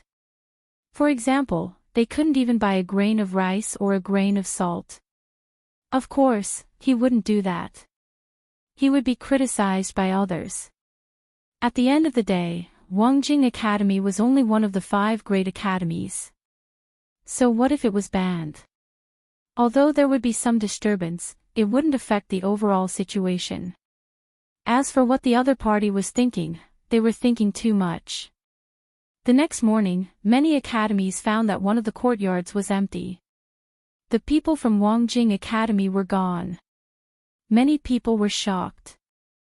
Their first reaction was to wonder if they had offended someone, and the people from Wangjing College were killed. In Deo, this was perfectly normal. In an instant, everyone quivered. Fortunately, someone quickly informed them that the people from Wangjing Academy had been sent back. As for the reason, no one said. Everyone was bewildered and didn't know what had happened. They could only suppress their emotions for now.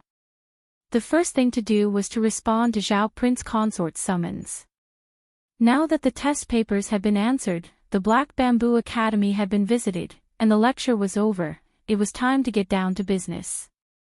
Although the process wasn't quite the same as what they had imagined, everyone imagined that this trip would be to showcase the students of each academy, surpass the other academies, and gain the greatest honor to enter the eyes of the imperial court. However, they weren't given much of a chance to showcase themselves. Even though it was a 3-day lecture, only Zhao Prince Consort attended. On the contrary, they were the ones who gave the unknown Black Bamboo Academy a fright. Until now, everyone was still guessing what was going on with the demons and monsters in Black Bamboo Academy. However, after receiving the summons, everyone knew that the final moment was coming. However, to their surprise, what awaited them wasn't a summons. Instead, they were transported out of the city by trucks. "Cousin Ching, do you think they're going to kill all of us?" Someone whispered. "I don't think so." The person who was questioned immediately turned pale. Everyone else also tensed up. If it was someone else, they definitely wouldn't do that. However, if it was the Aboriginal barbarians, it would be hard to say. "Don't worry. I asked them earlier, and from what I heard, they are going to the new city." A student who was resting opened his eyes and said, "New city?" Everyone was puzzled. The construction of the new city wasn't a secret in Lon City, and many of the merchants from the Yun Nation had heard about it. However, these scholars had never heard of it before. Why are they going there? What followed was a deep sense of doubt. "You will know when you get there." That student closed his eyes and rested again. At this moment, Rinpoche was sitting in a car with a gratified look on his face. He didn't expect to sit in a car in this world so soon. This was a handmade product of the laboratory. There were a total of 5 cars, 2 of which were kept in the laboratory as reference, and the other 3 were sent to the palace. Sitting in this car was at least much more comfortable than sitting in the Crow General. Tong Lan, Zhu Hua, and 2 flowers were squeezed in the back seat. "Yugue, why are you bringing them to the new city?" Tong Lan took out a few candies and threw them to 2 flowers and Zhu Hua with a playful look on her face.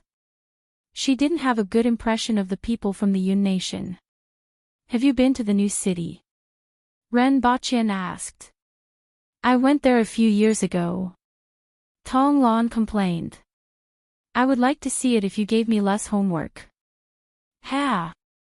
Ren Baqian chuckled. "It's impossible to give you less homework. You are lucky that you don't have more homework. If you didn't have that homework, how could you guys, who only have muscles for brains, get to where you are today? You will know how spectacular and shocking the new city is when you go there," Ren Baqian said casually. And then, although these students from the Yun Nation don't have much ability in science and technology, they are still capable as grassroots and even middle-level officials. If there aren't enough Aboriginal officials, they will have to make up for it. What does this have to do with letting them go to the new city? It's to let them see a whole new world so that they don't put in the effort or have other schemes, Ren Baqian said concisely. In fact, this was only part of the reason. This was a unique city, and he needed to spread the news of this city to the entire Yun Nation through the mouths of these people. These students from the Yun Nation were only the first batch. Next, there would be chambers of commerce and various families from the Yun Nation. Not only did he want to use this city to change people's impression of Deo, but he also needed people to enrich this new city. It couldn't be that this city would be empty when the capital was moved, right? As for Lawn City, it would be the transportation hub of Dayo in the future. Not only could it not be emptied, but it would also need to be filled in the future. I'm sorry, my readers. Something unexpected happened, and the original 2-day trip became 5 days. This is the update, and there will be more updates starting today. Baidu search 081 Chinese network yen. No advertising messages.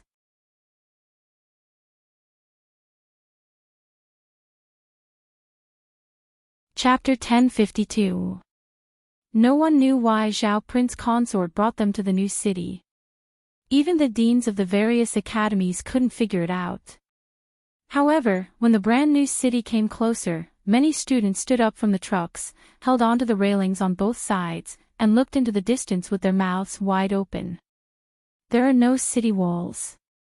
Many people found it unbelievable. That's right, there were no city walls.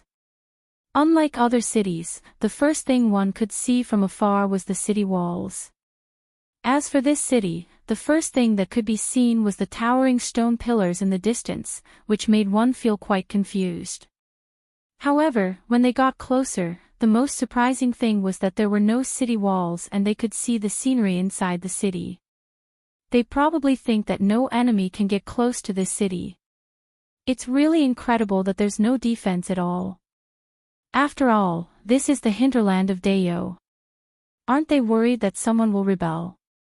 Although Qi Zixiao is the third most powerful person in the world, that doesn't mean that her descendants are the same. Her daughter was born with the strength of an earth will expert. Maybe she'll be stronger than her when she grows up. No matter how strong she is, she can't resist an army of 1 million soldiers, right? Maybe the city walls haven't been built yet. They should build the interior first before building the city walls. Many people agreed with this. However, this city is so big. I didn't feel it from afar, but now that I'm closer, there are buildings everywhere I look. What a big city. It's much bigger than Lawn City. Someone suddenly realized something. Could this be the new capital? Are they moving the capital? Now that you mention it, it's possible. After all, this is the hinterland, less than half a day's journey from Lawn City. It's surrounded by plains, and there are waterways. Transportation is more convenient than in Lawn City. In addition, the city is 10 times bigger than Lawn City. Maybe they really want to move the capital. While everyone was discussing, the city with countless stone pillars arrived in front of them, and they began to enter the city. Everyone's first impression was that it was big, wide, and majestic. The road was at least 30 feet wide. The widest road in Wangjing was only 10 feet wide, but the road in this city was actually 30 feet wide. In addition to the 30 feet wide road, there were 2 roads that were 1 foot above the ground. Each road was actually 20 feet wide, adding up to a total of 140 feet. Even if a huge truck were to drive on this road, it would still seem extremely small. Ren Baqian looked satisfied in the car. It was a total of 37 meters, with a 2-meter wide green belt in the middle and 2 7-meter wide sidewalks on both sides. His design was based on a bustling modern city. Although such a wide road might seem unnecessary now, it would become a foresight in 20 or 30 years.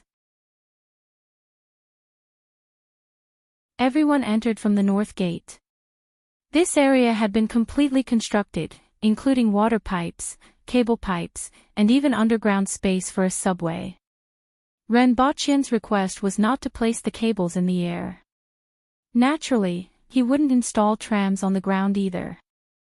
There were simply too many people who liked to climb and jump high. Among the group of top experts in Great Xia, there were a few who would jump onto electric poles and look into the distance when they had nothing better to do. The Aboriginal experts also had this hobby. Not long after Lawn City was electrified, a few people were seriously injured. If it weren't for the Aboriginals' good physique, the fact that they were at the earth will level, which made them more resistant to electricity, and the fact that the voltage in Lawn City wasn't too high, they would have been put into the box. Even so, they were not much different from medium rare steaks. Therefore, it was necessary to bury the cables underground. Considering that they would need to lay the network in the future, they might as well lay cement pipes so that they could repair and replace the cables through the sewers in the future. Stop the car. Renbochin called out to the driver. After getting out of the car, Erhua seemed to have come to a new world. He cheered and began to run around on the road. The car behind also stopped. After the driver asked Renbochin about it, everyone got out of the car. Let's go and take a look at this new city, Renbochin said to the deans and teachers of the various academies. What a big city, but why don't I see the city walls? Someone exclaimed in admiration before asking the doubt in his heart. City walls. If we are attacked here, what's the point of having city walls? The best defense is offense, Renbochin said faintly and smiled.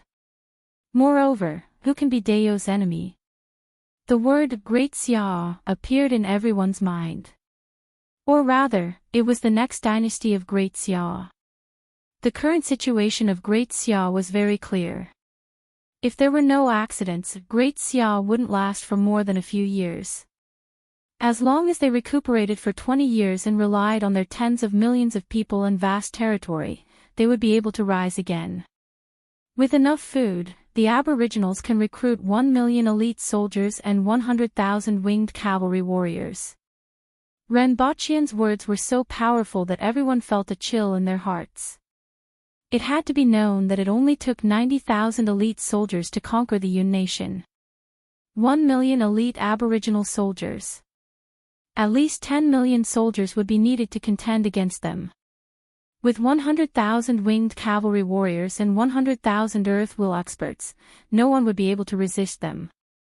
Even if Su Qing established a new dynasty, he wouldn't dare to declare war on Dao, Renbochin thought. These people didn't know about nuclear bombs, but he should have heard of them. Your Highness, are these buildings on both sides all pavilions?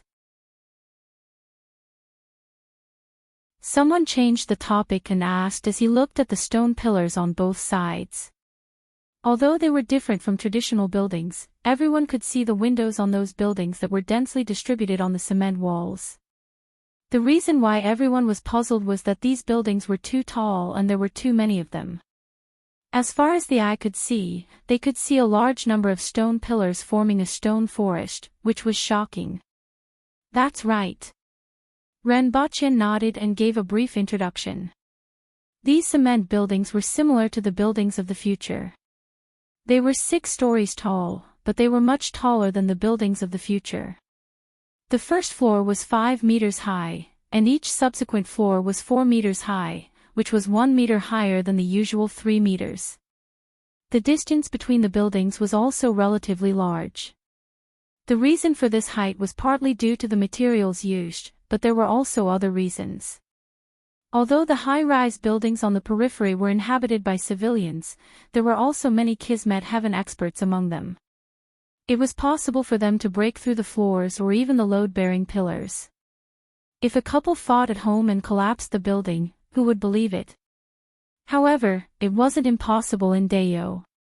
There was no other way because there weren't enough steel bars. Therefore, the buildings couldn't be too tall, and the outer walls couldn't be too thick. At the same time, the distance between the buildings had to be large. Of course, this wasn't high for Renbochin. For others, this was already majestic enough. Renbochin led the crowd forward, occasionally talking to the many deans behind him while the students whispered to each other.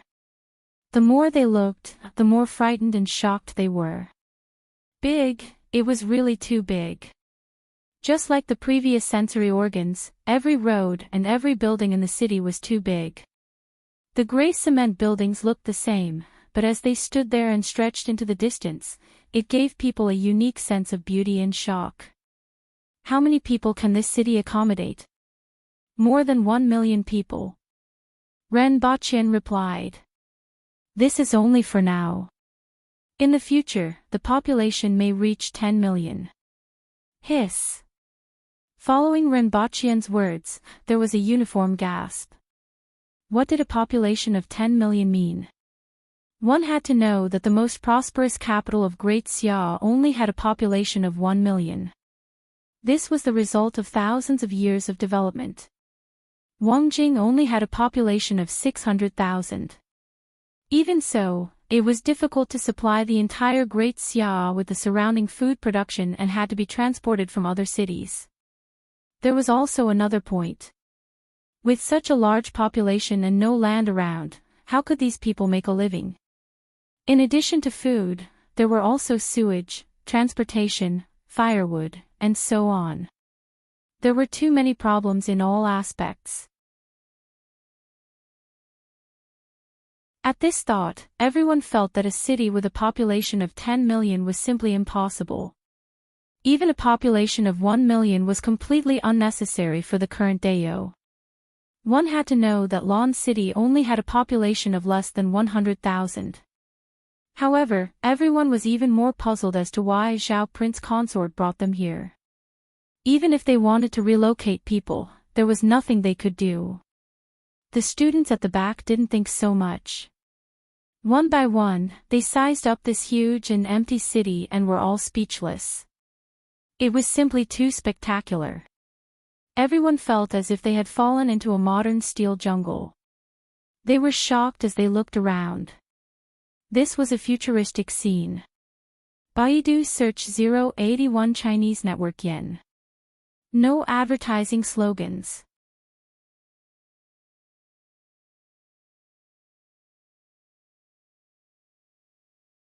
Chapter 1053. Why are you acting so weird today? Ma Hualong patted Chao Gui's back with a surprised look on his face. It's rare to see you like this. Chao Gui looked away from the bouncing girl in the distance and pretended that nothing had happened. It's nothing. Nothing. Ma Hualong looked at him and then at the girl in the distance. You seem to have been hiding from her. Were you afraid that she would see you? No. Chao Gui forced himself to be calm. Ma Hualong looked at him again and changed the topic. This city is really spectacular. It's completely different from what I've seen before. Indeed. Chao Gui nodded. Although he had focused most of his attention on the little princess, he was still amazed by the size of the city, the magnificence of the buildings, and the spaciousness of the space. This place was different from all the cities he had seen before. In the minds of these students, cities should be like the Yun Nation or Great Xia, including Lan City. Although there were some differences, there wasn't much of a difference. However, this place was completely different as it belonged to the future. Although they didn't have the concept of science fiction and the future world, standing here gave them a feeling that this wasn't a city that belonged to the present. Everyone walked along the road.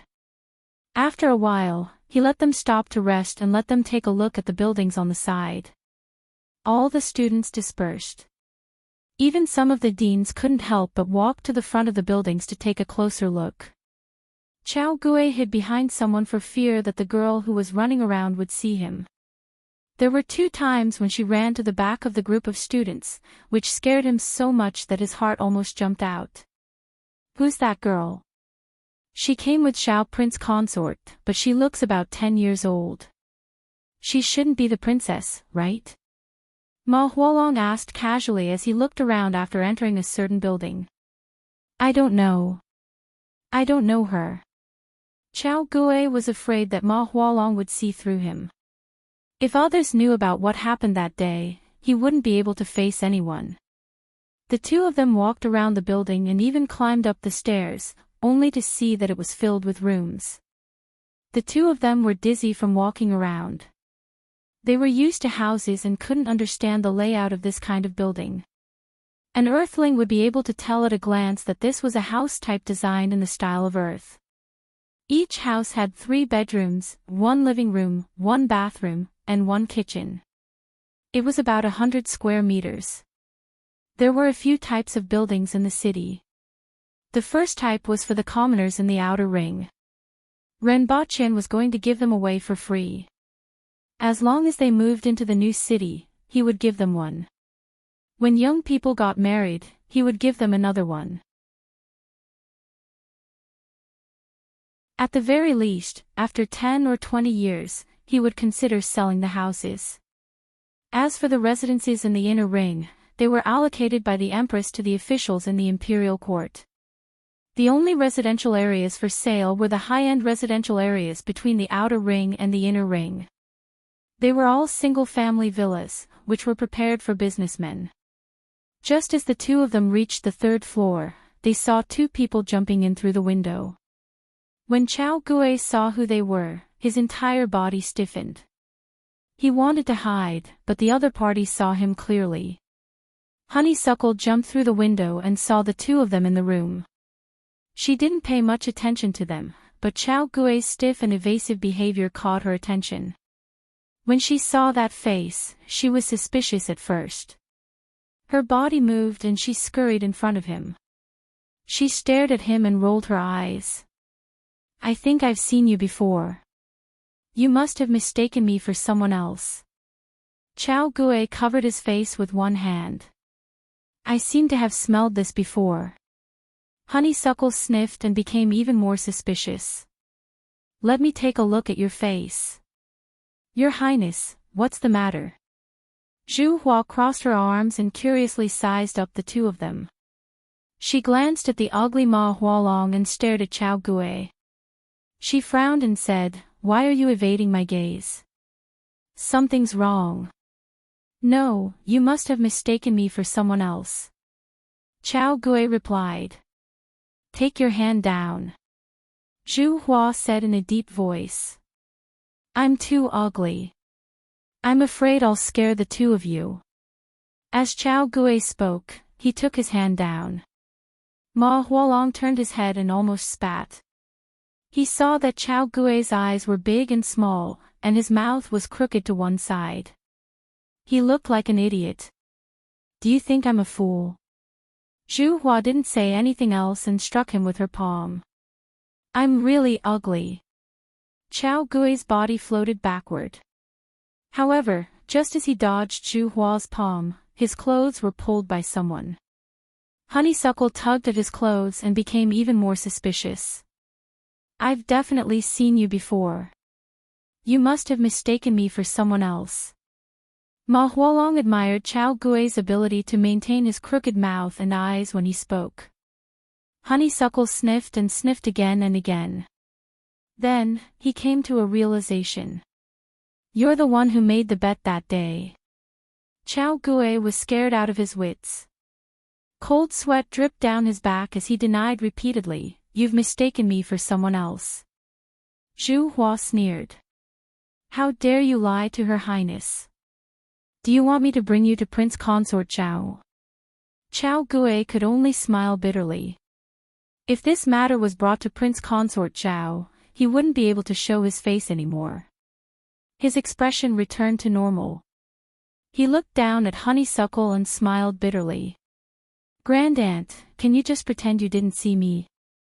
Don't call me Grandaunt. Call me Father." Honeysuckle's eyes were sparkling and his face was full of joy. This was the first person who called him Father. He was a little worried when he was brought back that day. What if he couldn't find him in the future? He didn't expect to find him so soon. Chao Gui's position in Honeysuckle's heart was very high, close to that of the Roaring Emperor. Ma Hualong almost choked when he heard Honeysuckle's words. His eyes widened. He already knew the identity of the person in front of him. She was the current princess who was said to be only 3 years old. However, what he was most curious about was the relationship between the current princess and Chao Gui. Seeing that he couldn't avoid it, Chao Gui made up his mind. The bet that day was settled that day. Ma Hualong immediately understood.